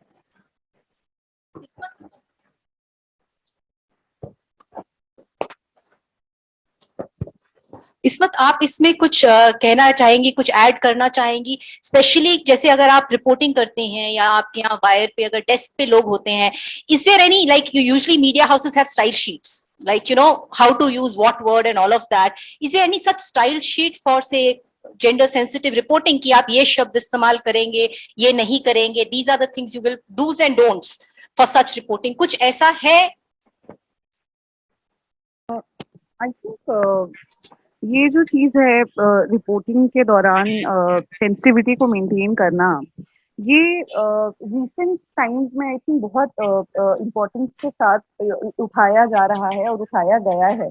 और जैसे कि population first ये कर रहा है, उसी तरह एक और ऑर्गेनाइजेशन है जो मुझे याद है, फेमिनिज्म इन इंडिया करके, जिन्होंने एक list, they release the list जिसमें ग्राफिक्स होते थे, जिसमें रेप की जो स्टोरीज होती हैं उन ग्राफिक्स को उनमें यूज किया जा सकता है, जो कि जो टिपिकल इमेजेस हैं महिलाओं की, जो रेप में हम दिखाते हैं कि उन्होंने हाथ रखा हुआ है अपने चेहरे पे, या फिर अंधेरे में एक कॉर्नर में एक महिला पड़ी हुई है, रेप विक्टिम है, तो उसको चेंज करते हुए जो एक नया तरीका एक रेप को दिखाने का, रेप के विक्टिम्स को और परपेट्रेटर्स को उसमें दिखाने का, कई बार हम रेप की स्टोरीज में देखेंगे सिर्फ रेप विक्टिम्स को जो है दिखाया जाता है ग्राफिक्स के थ्रू, कभी भी ये नहीं दिखाया जाता कि कोई जो परपेट्रेटर है वो जेल के पीछे खड़ा है, या एक अलग तरीका जो आई थिंक रिसेंट कुछ सालों में ये इनोवेटिव तरीके आ रहे हैं टू रिपोर्ट ऑन रेप, और ऐसा कोई सच जैसा कि अभी बात हो रही थी, सच कोई स्पेसिफिक ट्रेनिंग तो नहीं होती है, मगर आई थिंक ये एक ऐसी चीज है जो हमें हमें भी और हमारे ऑर्गेनाइजेशंस को भी I think on a regular basis कभी कभी कभी स्टोरीज के थ्रू भी सीखते रहना चाहिए, ये जो सेंसिटिविटी है हमको मेंटेन करके रखने के लिए। तो आई थिंक वो बहुत इंपॉर्टेंट हो जाता है हमारी पर्सनल इन्वेस्टमेंट इस चीज को सीखने के लिए, और ऑर्गेनाइजेशन की भी जो एक डेडिकेशन होती है सेंसिटिविटी को मेंटेन करके रखने के लिए। शुक्रिया इस्मत। प्रगति, आप अगर इंटरसेक्शनैलिटी की जैसे भी बात करी थी, स्वाति ने भी करी है, और तो आप अगर हमें बताएंगी कि काफी दफा जब हम स्टोरीज करते हैं और हम हेडलाइन में अगर देते हैं कि दलित वुमन रेप बाय व्हाटएवर, काफी दफा हम लोगों को सवाल उठाते हैं कि आपका कहना है कि क्योंकि वो दलित वुमन है तो ये इंपॉर्टेंट है, अगर किसी और जात की महिला के साथ हुआ होता तो क्या वो इंपॉर्टेंट नहीं है? काफी बार लोग हमें भी ऐसे सवाल उठाते हैं हमारी स्टोरीज पे। आपके पास ऐसे सवाल आते हैं, how do you look at this whole issue of intersectionality and how important it is for media to take note of it and present stories in a certain way? ये तो अब बहुत बढ़ गया है आफ्टर 2014 आई कैन से कि why you are mentioning castes and why you are mentioning religions and everything. Rape तो rape होता है, but it is not true as we know, क्योंकि वो पूरा डायमेंशन ही बदल जाता है व्हेन अगर दलित महिला है, अगर वो अल्पसंख्यक महिला है, तो पूरा पर्सपेक्टिव वो रिप्रेजेंटेशन पूरा स्टोरी का बदल जाता है। और we have to mention this things in story properly and वो सब आना चाहिए। Actually sometimes it comes as Ketan mention कि जब ये बहुत पॉलिटिकल इश्यू हो जाता है और कास्ट पॉलिटिक्स इसमें आ जाती है या रिलीजन पॉलिटिक्स इसमें आ जाती है, तो वो कवरेज का पूरा रवैया बदल जाता है। ये हाथरस का जो हुआ था वहां दलित थी। आप if you remember Kathua rape, so she was a Muslim girl and again she was nomadic Muslim girl. Okay, so वो तो पूरा रवैया ही बदल गया और इतना हुआ कि two ministers from the center were protecting those accused. It happened. So ये पूरा रवैया बदल जाता है। तो पाठकों के लिए, रीडर्स के लिए हमें ये बताना जरूरी है कि ये बाकी कास्ट उसका कहाँ वो रहती है, उसका आर्थिक स्थिति क्या है उसकी, ये सब देना चाहिए और ये इम्पोर्टेंट है when there comes to reporting of the rape. I think it is important. And I think हम लोगों ने भी देखा था एनसीआरबी का भी जो लेटेस्ट डेटा है, अगर हम डेटा भी देखेंगे, the incidence of rape among Dalit women is much higher than the other caste. So I think वो डेटा भी हमें बताता है कि वो एक बहुत इंपॉर्टेंट इशू है। Anything Ismat you want to add about intersectionality? Yes, absolutely. I think जब हम इंटरसेक्शनैलिटी की बात करते हैं, हम दलित जैसे फॉर एग्जांपल हाथरस के केस की अभी बात हुई, तो उसमें कई बार मुझे भी पर्सनली कई लोगों ने ये सवाल पूछा कि इसमें तुमको क्या जरूरत है ये बोलने की बार बार कि वो एक दलित महिला है, दलित महिला है, दलित महिला है। लेकिन इसमें मुझे जो पर्सनली जब मैं ग्राउंड पे गई और मैंने जब देखा, तो वहां पे जो विलेज जहाँ पे ये केस हुआ था उसके अगर आप डायनेमिक्स को देखते हैं तो ये बहुत ही क्लियर हो जाता है, बहुत ही एविडेंट हो जाता है कि ये जो रेप है, गैंग रेप का इशू है, वो एक आइसोलेशन में नहीं हुआ है, वो एक एग्जिस्टिंग हायरार्की और एक एग्जिस्टिंग सिस्टम है जो कि उस गांव में ऑलरेडी प्रिविलेंट है, जो इसको सपोर्ट कर रहा है उस गैंग रेप को या फिर instances of other violence which are happening against Dalits in that village. तो ये सवाल पूछना कि इसमें कास्ट क्यों लेकर आ रहे हो, इससे इम्पोर्टेंट हमारे लिए, इससे ज्यादा जरूरी ये समझना है कि अगर ये दलित महिला है तो हम उसके कॉन्टेक्स्ट को समझें और पूरे जो एक चीजों को एक कॉन्टेक्स्ट के थ्रू देखें, जिससे हमें ये चीजें समझने में भी, हायरार्की समझने में जो है बेहतर आई थिंक अंडरस्टैंडिंग होगी as journalist and as general people also. Thanks, Ismat. And I think we're almost coming towards the end of the panel discussion. Pragati, if you want any last word, you want to say something? I had cut you short in the beginning. I'm sorry. Now you can just wind up your thoughts. Things I have to mention. when it comes to Marathi reporting, I want to mention that you will see few words repetitively. I think that those words will be there in other regional languages also. For accused, they use naradham. You will see, definitely you will see this word pashavi, like saitan, rakshasi krutya, adham pravrutti, neech, all this. So so whoever those persons are, those are only accused, those are not convicted persons. So this thing is observed. One more thing, I always see they use atyachar in their story. They use atyachar and they don't say balatkar. I don't know why. Especially when there is story about POXO cases, they always use atyachar.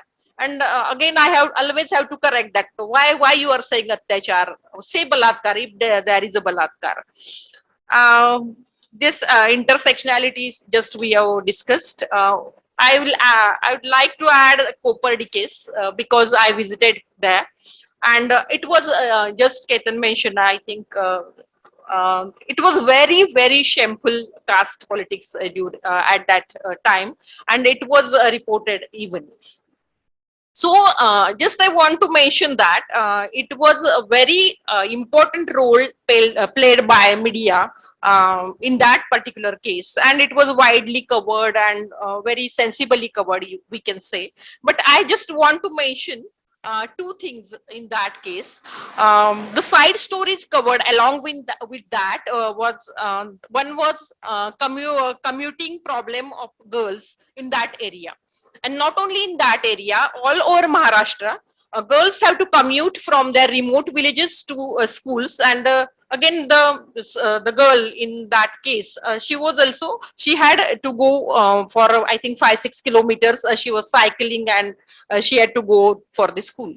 And that issue was widely covered. That was side story, of course, but widely covered by regional media in at that time. And the impact was in 2018. Maharashtra government announced free commuting up to 12th for girls up to 12th, and this was the positive impact of this side story covering. One more thing I will mention in that case, there was one Maharaj, and he was a political guru of political leaders of Maharashtra, and he came over there, and he was about to erect the statue of that girl. Over there, and he started demanding for donations, and all the process was already started, but regional media at that time acted very well, and they opposed him, and it never happened. So it was one more thing I remember. So rape case can go anywhere when there comes caste politics and all. That's what I want. Thanks, Pragati. And Ketan has also been able to join us again. Ketan, we're just winding up the panel discussion. Any thoughts you want to share with us? Definitely. Till what point was I? Because then I could hear only my voice, and I went off. So till what point could the others listen to me? We've talked about intersectionality. If there is something you want to speak about that, Yes, the whole thing of caste. So yeah. So even in before I got lost due to the bad battery service. So I think the media, by its own nature, by its sheer nature, uses colorful language in reporting all events, and that applies to the coverage of such sensitive cases as well. So I was making a point about legal reporters and crime reporters, because most of the cases are usually covered by legal reporters and crime reporters, and when they achieve a certain level of seniority, they often, as a city editor, I have been witness to leading teams, and I find that they pride on their contacts of how well they know a certain DCP or a commissioner of police if they are a crime reporter, and how they know senior lawyers well, and their contacts are limited to only the legal fraternity or the police fraternity. But to cover such cases more through more intersectionality lenses or more sensitively, their training is integral. So in you mentioned reporter training, I would further narrow it down to legal reporters and crime reporters training of social sensitivity across languages. This is not like English media does a better job than the regional media. And as Pragati mentioned, that because of the collective shame of the Delhi case, there has been a certain sensitivity that has come in. However, there are more things that are desirable, and this covert submission to someone's caste and religious hierarchy when it comes to covering rape, and not independently covering rape as such, till it becomes a part of a political master narrative, is a problem that all of us are fighting with. So once there is a sensitivity training, and if we independently see these incidents as rape incidents, and understand and sensitize ourselves about the intersectionalities, okay, these are all good things to say. The reality on the ground may be a little bleak. However, surveys such as these have at least shown us a mirror that there is at least a certain amount of openness to covering these cases, and shaming the perpetrators. So I think that's a good start to begin with. Just a minute.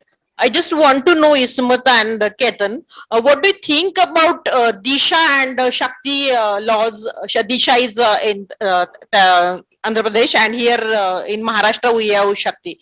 So is it failure of media? What do you think? Well, it is not a failure of media. I think uh, societal sensitization is more integral, and media is also. I don't see media bereft from society.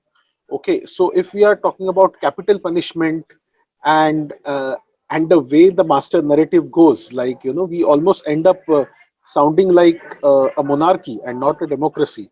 So I think it's not a failure of media per se, but it's a failure of our social consciousness. We always see things in extremes. We say atrocious things like, like castration of perpetrators, and such things when the thing happens, and then perpetuate or continue to perpetuate a wrong gender narrative in our day-to-day interactions and communication. So I feel that a general societal consciousness and sensitivity is the need of the day, rather than pinpointing or holding media for the collective blame. Thank you, Ketan. बहुत बहुत शुक्रिया. And I think we have come to the end of the panel discussion. I want to thank all the panelists, Pragati, Ketan, Ismat, for joining us, and all the people attending over here, and a large number of people who have joined us virtually from different parts of the country. And I think over to you, Ritu, now. Thank you, Nidhi, and thank you so much, all the panelists. That was indeed an eye-opening session, and I'm definitely going to be viewing it once. The recording is going to be uploaded on our YouTube channel. From skews to biases and general apathy, the depth of information shared was tremendous. Thank you once again for this. I now open the house for questions, if there are any. Please, would you just raise your hands for those online, and we will unmute you and let you ask questions to the panelists.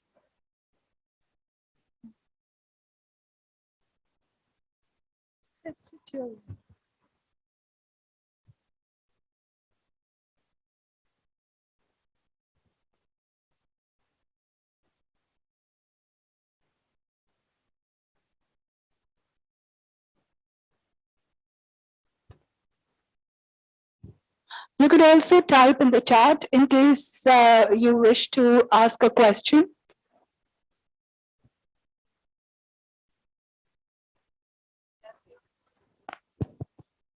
Right. So we have a question coming in now.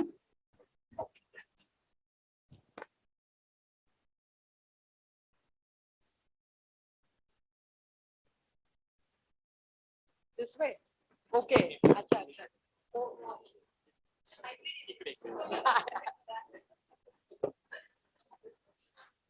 Yeah. Looks so odd. So I want to ask first to Ketan, and then same question to ma'am.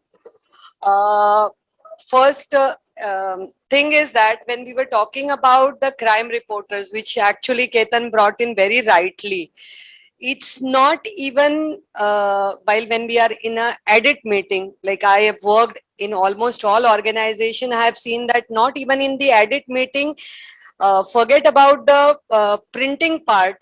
It's not addressed properly in the office. They ask where the girl stays, what is her profile, uska school ka pata karo, what is her family doing. That everyone in the office is also curious. So how do we fill that gap? I think as journalists or as editors or as the part of the profession, we are always taught filters, and this filter should apply at various levels. I can get the urgency that the editor feels to get all the details of the case, uh, in the interest of the story being reported from all angles.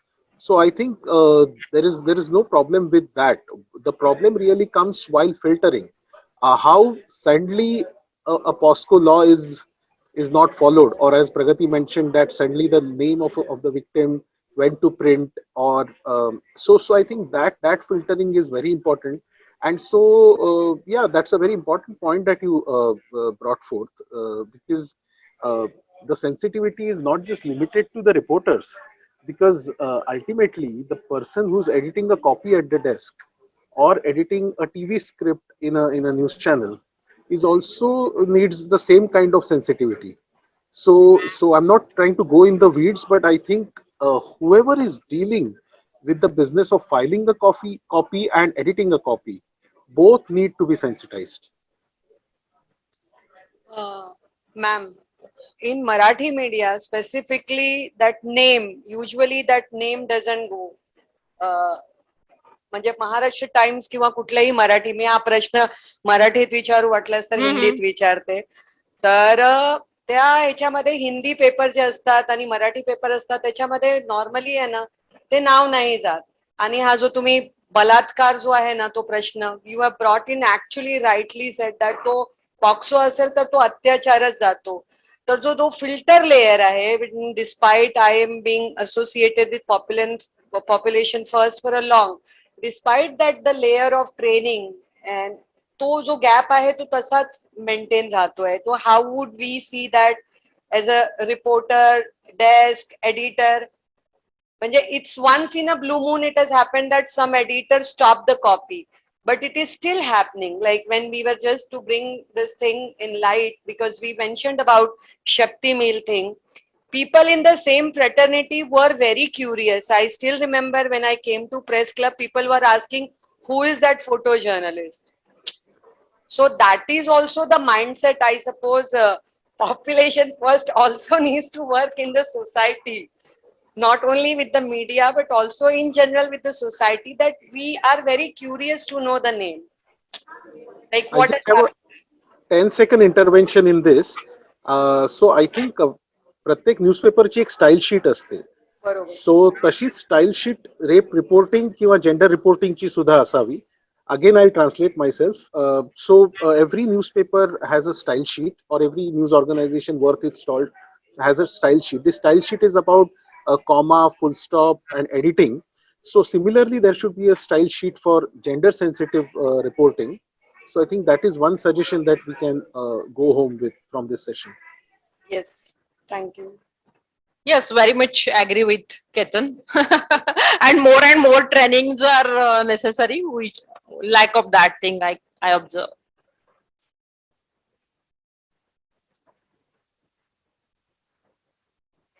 I just want to, no, I want to respond, ask, because as Pragati has said, in spite of our efforts to sort of conduct so many training programs, sensitize the media, the response is always, not so instant or enthusiastic. Like we have to pursue, convince, and then bring people to the training programs. But once they attend the training program, I see there's a change always for a long-term change in the people. Is it because journalists don't have time because this continuous 24-hour kind of reporting, or there are no, there is no time given by the organization for professional enhancement? Like in many organizations, you have in academics, for instance, in a month you can spend 5 days attending seminars, workshops, etc. Is it that, or is it because we don't have such facilities, or is it because the media houses are cutting on costs and putting too much work on small number of people? There must be some reason why there is no response, right? It is, I mean, I do not want to say that journalists are not interested in learning, because I'm sure every journalist aspires to do well, make a mark for himself or herself, so themselves. So there is I mean, where is the gap? Why is it that there is no response from the media? I want to ask all four of you. I think two, three things are happening here. One is the how much need the media organization feels for training their journalists for something like gender sensitive reporting. What my understanding is also a lot of places where you have women at senior positions. I mean, I may be wrong, but there they definitely feel the importance, and this is given maybe more prominence, or it becomes slightly more important. Second thing is, yes, there are limited resources now especially after the pandemic. The number of reporters, people on the desk, everything has become has shrunk. So you have possibly a limited number of reporters or desk people doing multiple stories. So if I have to say send somebody for a training for say 3 days, I have to really think, to be honest. If it's like a one-day training, I am more than happy to send my people, okay, just go and attend the training. But say 3 days, 4 days, I have to think, because then it means that those 3-4 days that I have to publish certain number of stories, that kind of becomes. So I think there are multiple things happening over there, and especially if we can do more, I don't know, virtual meetings now like this. So I don't have to send people from say Lucknow to somewhere else in Karnataka for a meeting. So if we can have some kind of a virtual thing, and also what Ketan also said about a style sheet, like some organization who work on mental health have actually prepared something for media guidelines on mental health. How do you report on that? So if something like that can be brought out for media organizations, some kind of guidelines, I think it will really help. Really. Again, those guidelines are in English. No, I think that much. Yeah, that is again a problem in regional languages. It never comes up to the regional languages style sheet and all. So we have to work with that also. No, bilkul, Yeah, bilkul. that is the thing. Yeah, because we have guidelines on reporting on many issues like LGBTQ, gender-based violence, pre-birth sex selection, abortion. We have developed a lot of guidelines, and we disseminate it also quite widely whenever we have programs. It's there on our online, on our website. And I think it's also a question of people, I mean, journalists, media, and then also media adopting them for their in-house dissemination, which is very important. Dr. Sharada, I will just add to this point on a serious as well as a lighter note. If you reach out through the HR or the owners of the organization, Yeah, then institutionalizing this will be instead of personal invitation. and personal invitation. I think there will be a bandwidth issue. There will be a hesitancy. The younger reporters may just construe this as some boring, lengthy session on a social topic, and I'm being very upfront the way it will be approached. I think it should be institutionalized from organization perspective, so that one organization sets a benchmark and then the others will also follow. Thank you for that very important input. Now our target is the HR department. Thanks so much. Yes. No questions. Okay, One question was putting my let the question.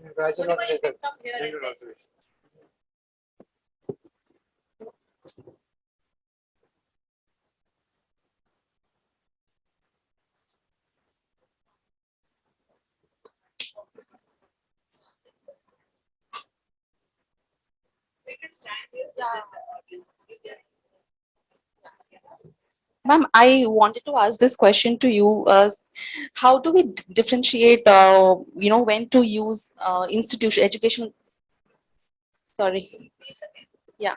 How do we, differentiate when to use educational institute's name in the story and when not, when it is, because sometimes organizations, I remember working, so the editor wanted us to give at least 100 meters away, this location, so that people will know, so I used to find it very dicey. Do we have to do it, or, we should completely not use it? Again, it is just as mentioned, it is we have to think case to case differently, because in that case, that girl, that POXO case was there, and she was from that school. So अगर वो छप जाता school का नाम, बाकी parents डर जाते, ये हो सकता था. तो in that case it was very right not to publish name of that school. But जैसे कि ये रिपोर्ट में लिखा गया है कि ये IIT गुवाहाटी, तो वो जहां हुआ था, वो जो अक्यूज थे वो सेम ऑर्गेनाइजेशन से थे, और one of the victim was again from that same organisation. So in that case we have to of course mention the name of that organisation. So we have to think case to case differently, I think. So there is, we cannot say this is hard and fast ki name of that educational organization should be published or should not be published. It will differ, I guess. What do you think, Swati? Sometimes what has happened is when certain institutions are, some way associated with the ad department, so they pressurize us, no, you can't put the name, we'll not get the business. So now the editor wants us not to mention. So how does it work? So we have to go with editorial policy. We can't help.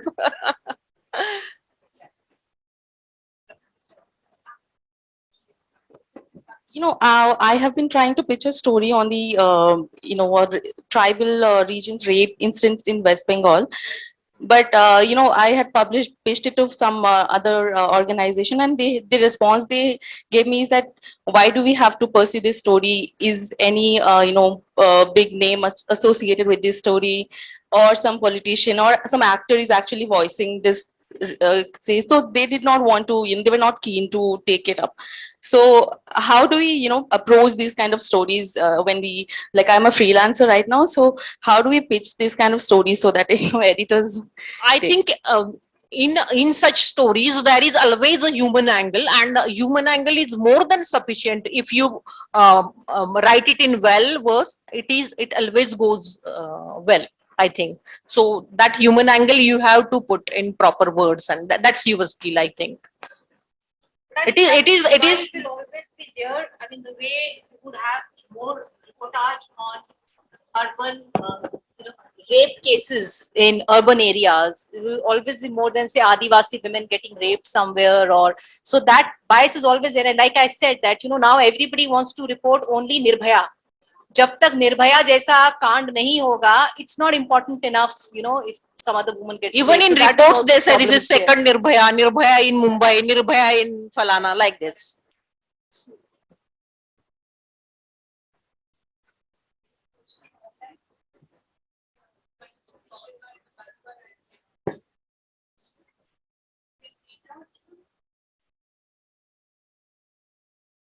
Let's take one or two online questions and then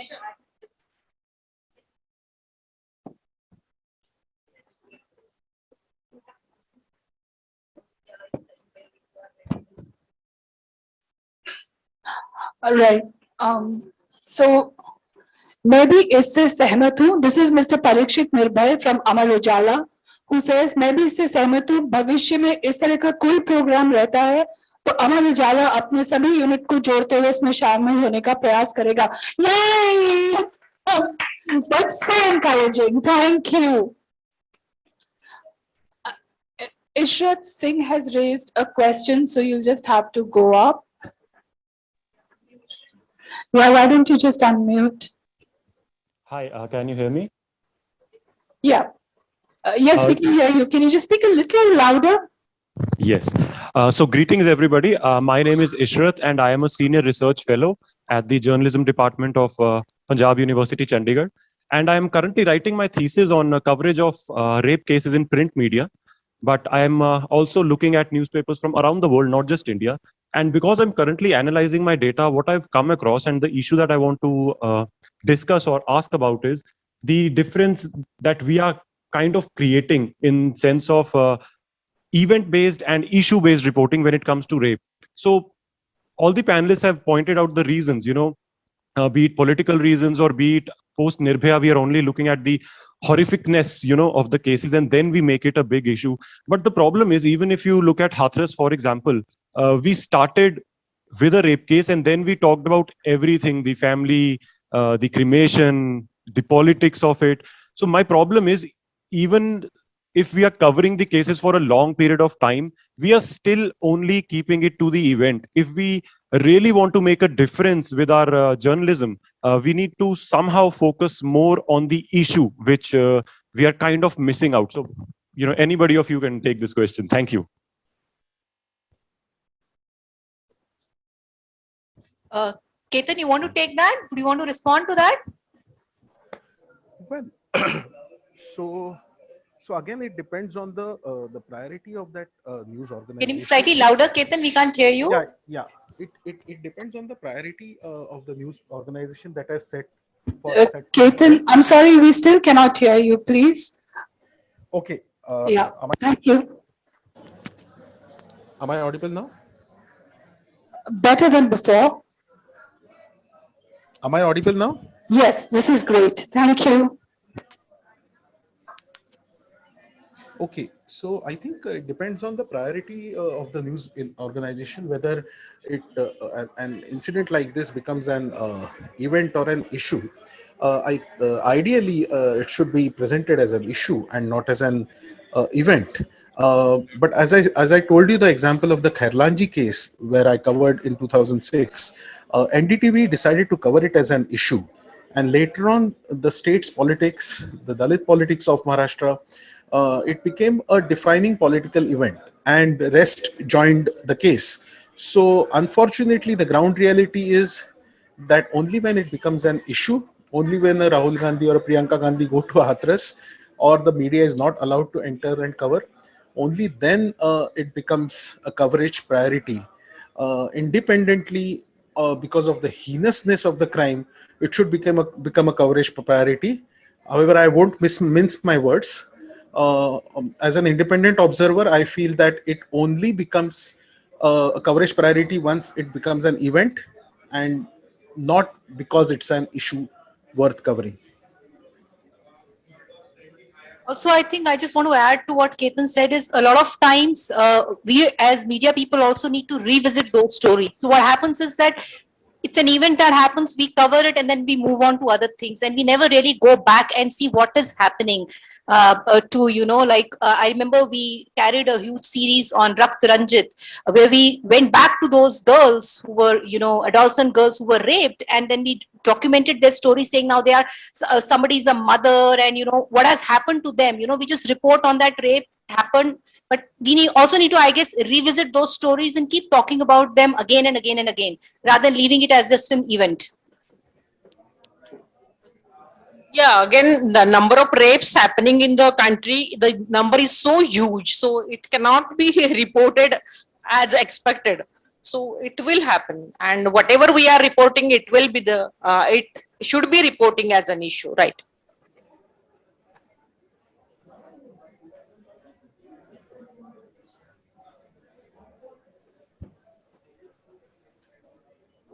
Good afternoon, everyone. I am a student. So, good afternoon. I'm a student. I don't have any experience, so my view would not be that accepted. I can that's what I think. But I have this question, as Ketan sir mentioned, that people get the news industries. Go and interview the things when they get politicized, okay, when the political angle enters. But if it enters, then what about the the media, the flag would happen, the ownership will affect. So do you think that if politics enter into every topic, then it would be showcased as what it is? I don't know if I'm making sense or not. No, you're making perfect sense. Many a times, politics enters family WhatsApp groups. Why does it happen? Because politics per se cannot be separated from our lives. People are political beings and they react in a certain way. Now, more is expected out of the media houses. However, you have to also appreciate that media is a profession, and the owners and the people who run it view it as a profession. And here, be it Laadli or be it concerned journalist, we are all torch bearers. We can play the role of a whistle dog. We can play the role of a torch bearer. However, the reality is that media is a businesses. So the same moral lens can be applied to toxic family groups, WhatsApp groups, which come out with such random provocative stuff. So I think the same analogy I'll give to media groups, that they are a business, and of course there are certain sensitivities. Uh, but when it comes to selection of news or approach to a news, I think there are coverage priorities that many a times dominate over coverage of sensitive news. Okay, thank you, sir. So just like one more question, I'm sorry. It's just that like now, like most of the like the better investigators, like this is what I have, like because I'm a journalist student, like I do. So what I feel is that many like small business entities, like News Laundry, for example, or like online digital, have become like better source of information than broadcast or print, is what I believe. So like, do you stand with it? Like just because like they have got that attention, so they have some more restrictions to themselves. How reliable those are? So ask that to yourself. I think that's a great question to ask in a panel where you have representation from both, you know. So before we get into any kind of a heated debate, Not saying about all digital, but absolutely. No, like News Laundry, like the person like Anand Sikri is like have worked a lot. Like the experience he has is like quite appreciated. Like for my aspect, like it is. So like that's why like I'm not asking about all the small, but like some reputed like News Laundry, the Quint it become, or like the print it has. In that perspective, I'm asking. No, there are certain news organizations. Definitely, they are keeping the flag high and are more brave than the others. So I wouldn't comment on that. However, I would like to limit my reply to independent YouTubers. And there are some YouTubers that have be it the farmers agitation or coverage of rapes or expressing opinions on that. Of course, there is a lot of as Pragati also mentioned, that uncensored, or uh, weigh them on the how do you weigh them on the metric of reliability? That is the cornerstone of journalism. So reliability, that is one thing, but there are many illustrious names like Vinod Duaji's name comes to my mind, that he was almost on his own after quitting the mainstream media, and then he left a body of journalism till his last day, which was quite independent and reliable. Right. So, Sister One. Okay, sure.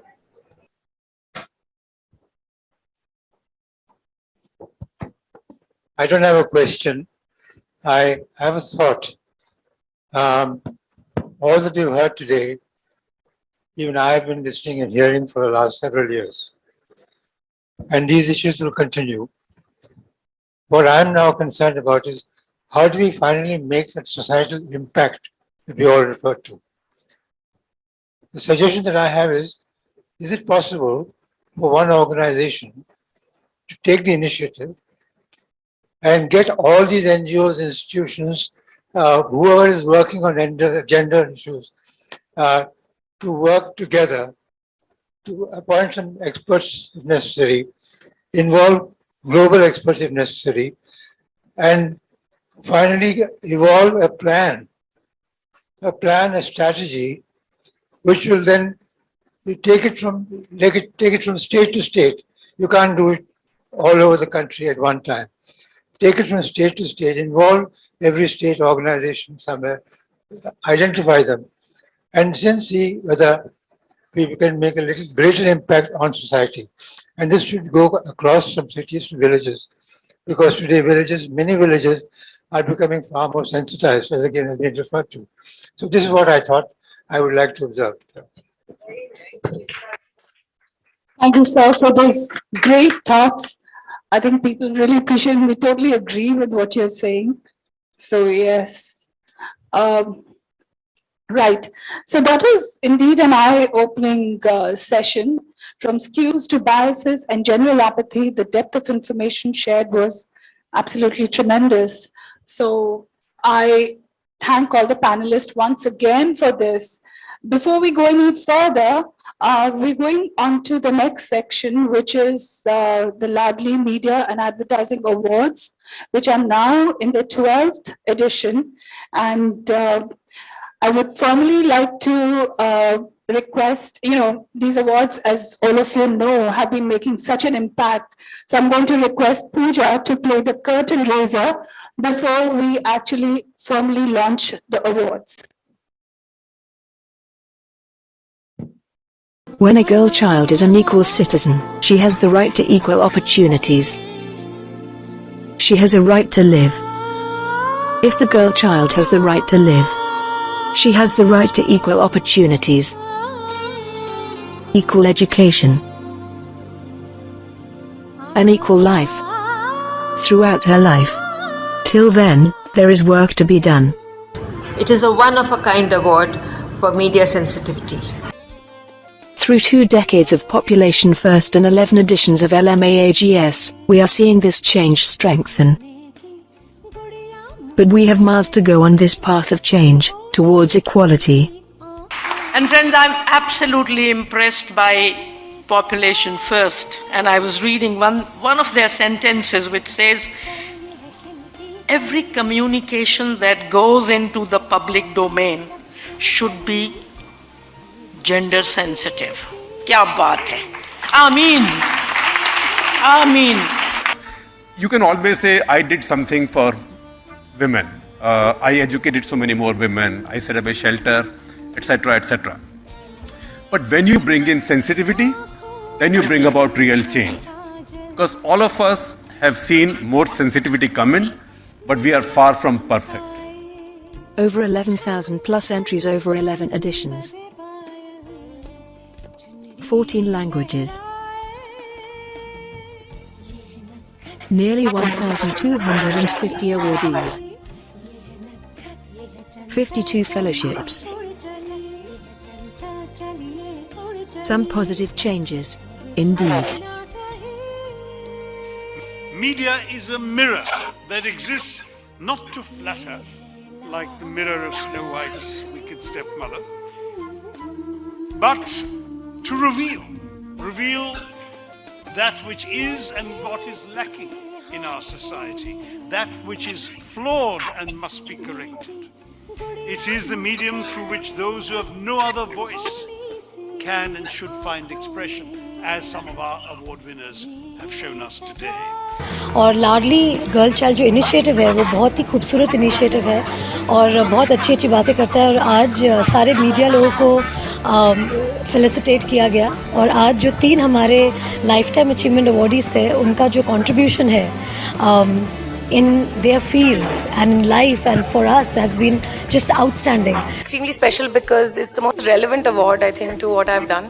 Gender sensitivity needs to be recognized in regular life, in daily spaces, in workplaces, in at home, and how we treat women and how we talk to them, because it's the small stuff that can actually damage a woman's self-worth, her feelings, confidence, and above all her identity as a woman. But we have miles to go on this path of change, towards equality.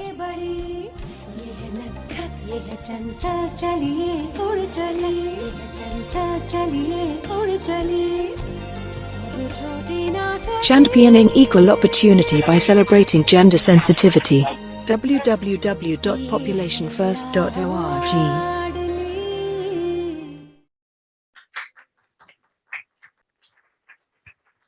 May I now invite Mr. Sista, Dr. Sharada, and Ms. Anuja Gulati to come on the stage. Yeah, you can stand here and just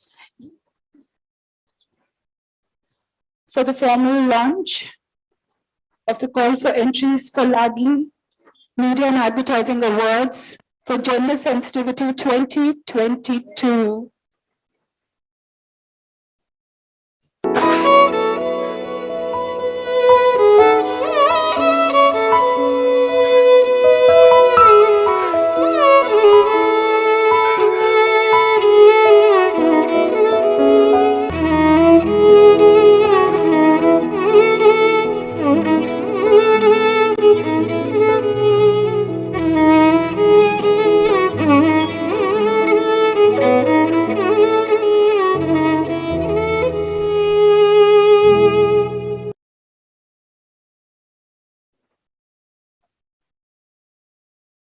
Thank you so much. May I now invite Dr. Sharada to give us an overview of the trajectory of these unique awards. Thank you, Ritu. I know that we have overshot the time, so I'll be very brief. I'm just going to take you through quickly the terms and conditions of the award. It's all there on the, yeah, it's all there. Hello. It's all there in the call for entries form, which is available online. But I just would like to focus on one thing, that is, when we say gender sensitive reporting, what do we mean by it? First is we look at work that analyzes policies and programs and laws from a gender perspective. This is very important because we have enough number of laws for everything, and we have very good laws, but how are they being implemented? How are they being interpreted? You know, what is the impact of those laws at the ground level?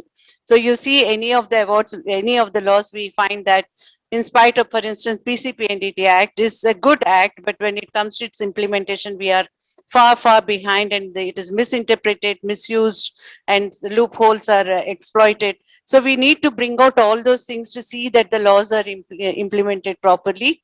And there is a lot of gendered mindset, like some of the decisions which are given, like for instance, judgment or the comment, judgment on IITG thing. He said that he's a national asset of the state, and then how does that I mean, how does that matter just because somebody from the slum, and then if he commits rape and then you treat differently, and somebody, so it is the deep rooted affinity bias, you know, which is there in us, like, you know, if somebody from our background does, then we tend to react differently, if either as a perpetrator or as a victim or the survivor. So if you know, Disha, if Nirbhaya get more attention from the media, because we feel scared, we get rattled that somebody like us could get, you know, could be raped in such a brutal way. So there's more reaction than say Kairlanji or some tribal woman somewhere far off. So we need to really look at the biases within the functionaries like police, judiciary, administrators, and program managers.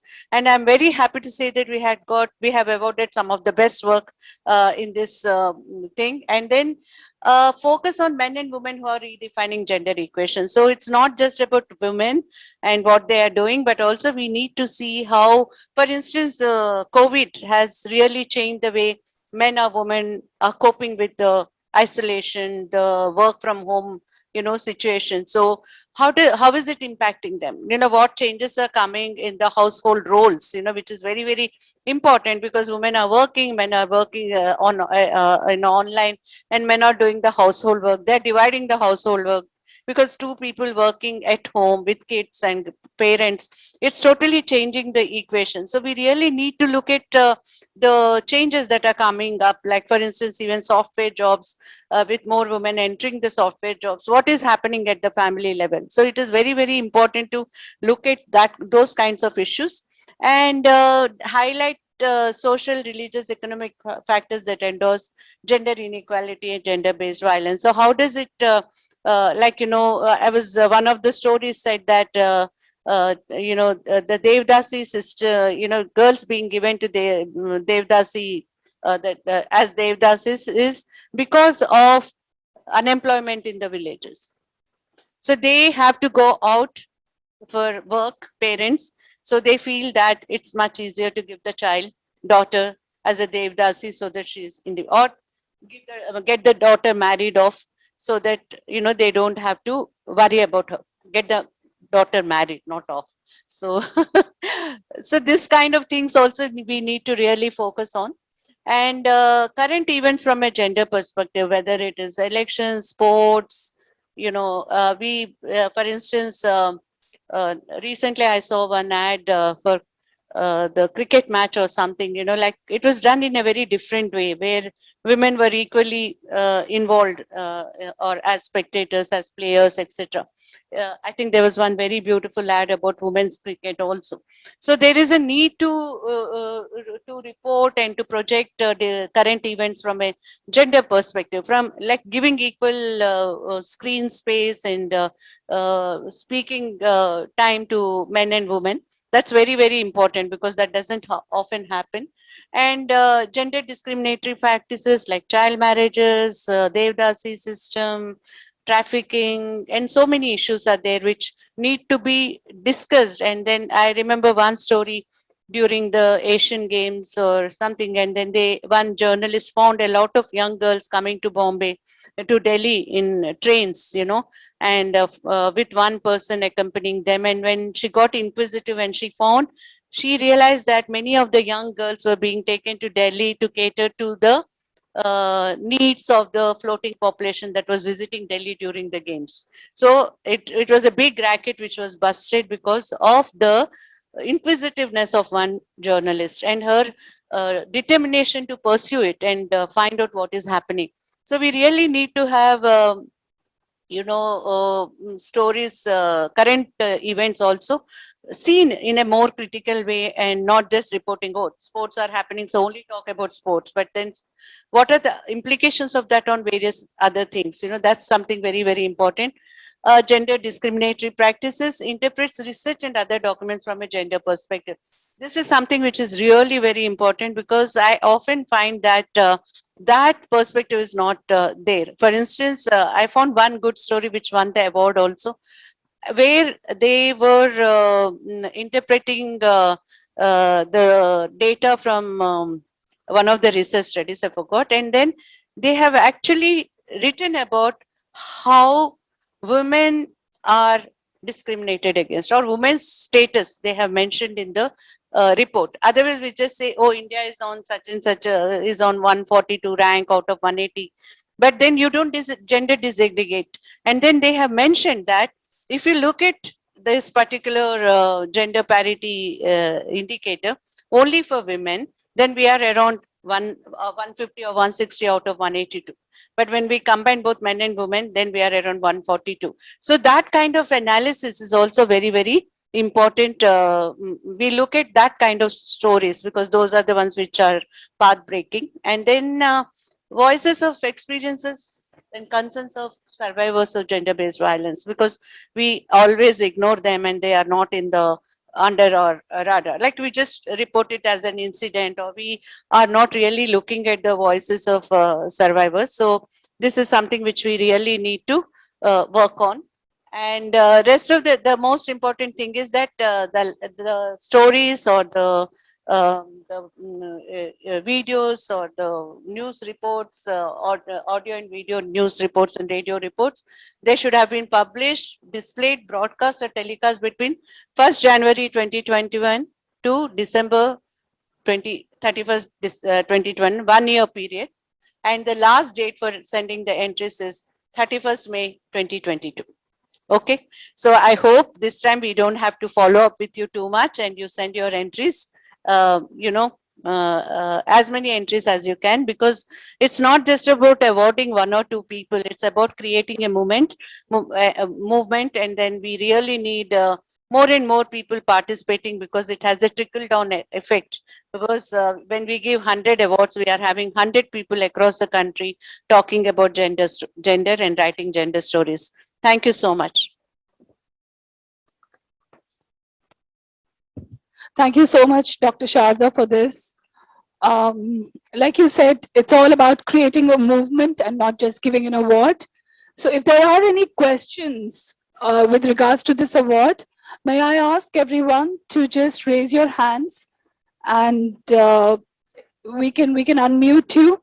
And also anybody in the audience, if they would like to ask the question. Thank you.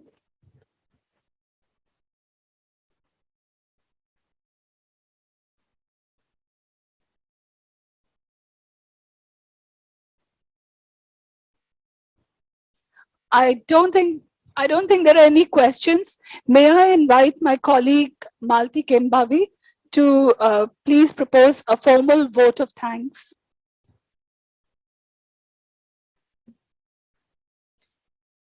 And before she does that, just a quick note: we will be emailing the entire set of releases and images today to everybody.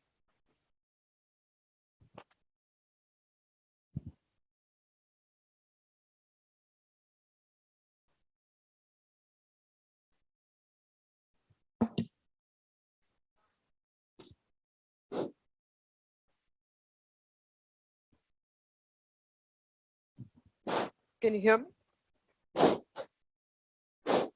Yeah, thank you so much for all of you all for having attended today's session. And most important, even to the people who are online, we do have a lot of information on our website. I would like you to go through it and take it forward. Thank you, Anuja. Thank you, Mr. Sista, for being here with us, and UNFPA and the Norwegian Embassy. Without you all, we wouldn't have been taking this forward. Thank you so much for this. Thank you.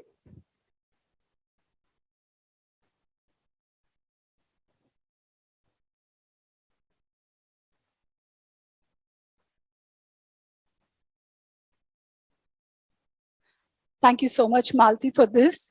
In addition to what she said, I would like to add a very, very special thank you to Ms. Andrea Wojnar for sparing her time, and to Dr. Sweta Singh, Ms. Sameera Khan, to all the panelists. Nidhi, thank you so much for moderating that panel, which was absolutely riveting. Thank you, Pragati, for being part of it. Thank you, Ketan, if you're still online. Thank you, Ismat. I know you've left. You had an urgent thing to go to. And I would also like to thank the Press Club of India of Mumbai for giving us this space and for making the arrangements for us. Thank you so much.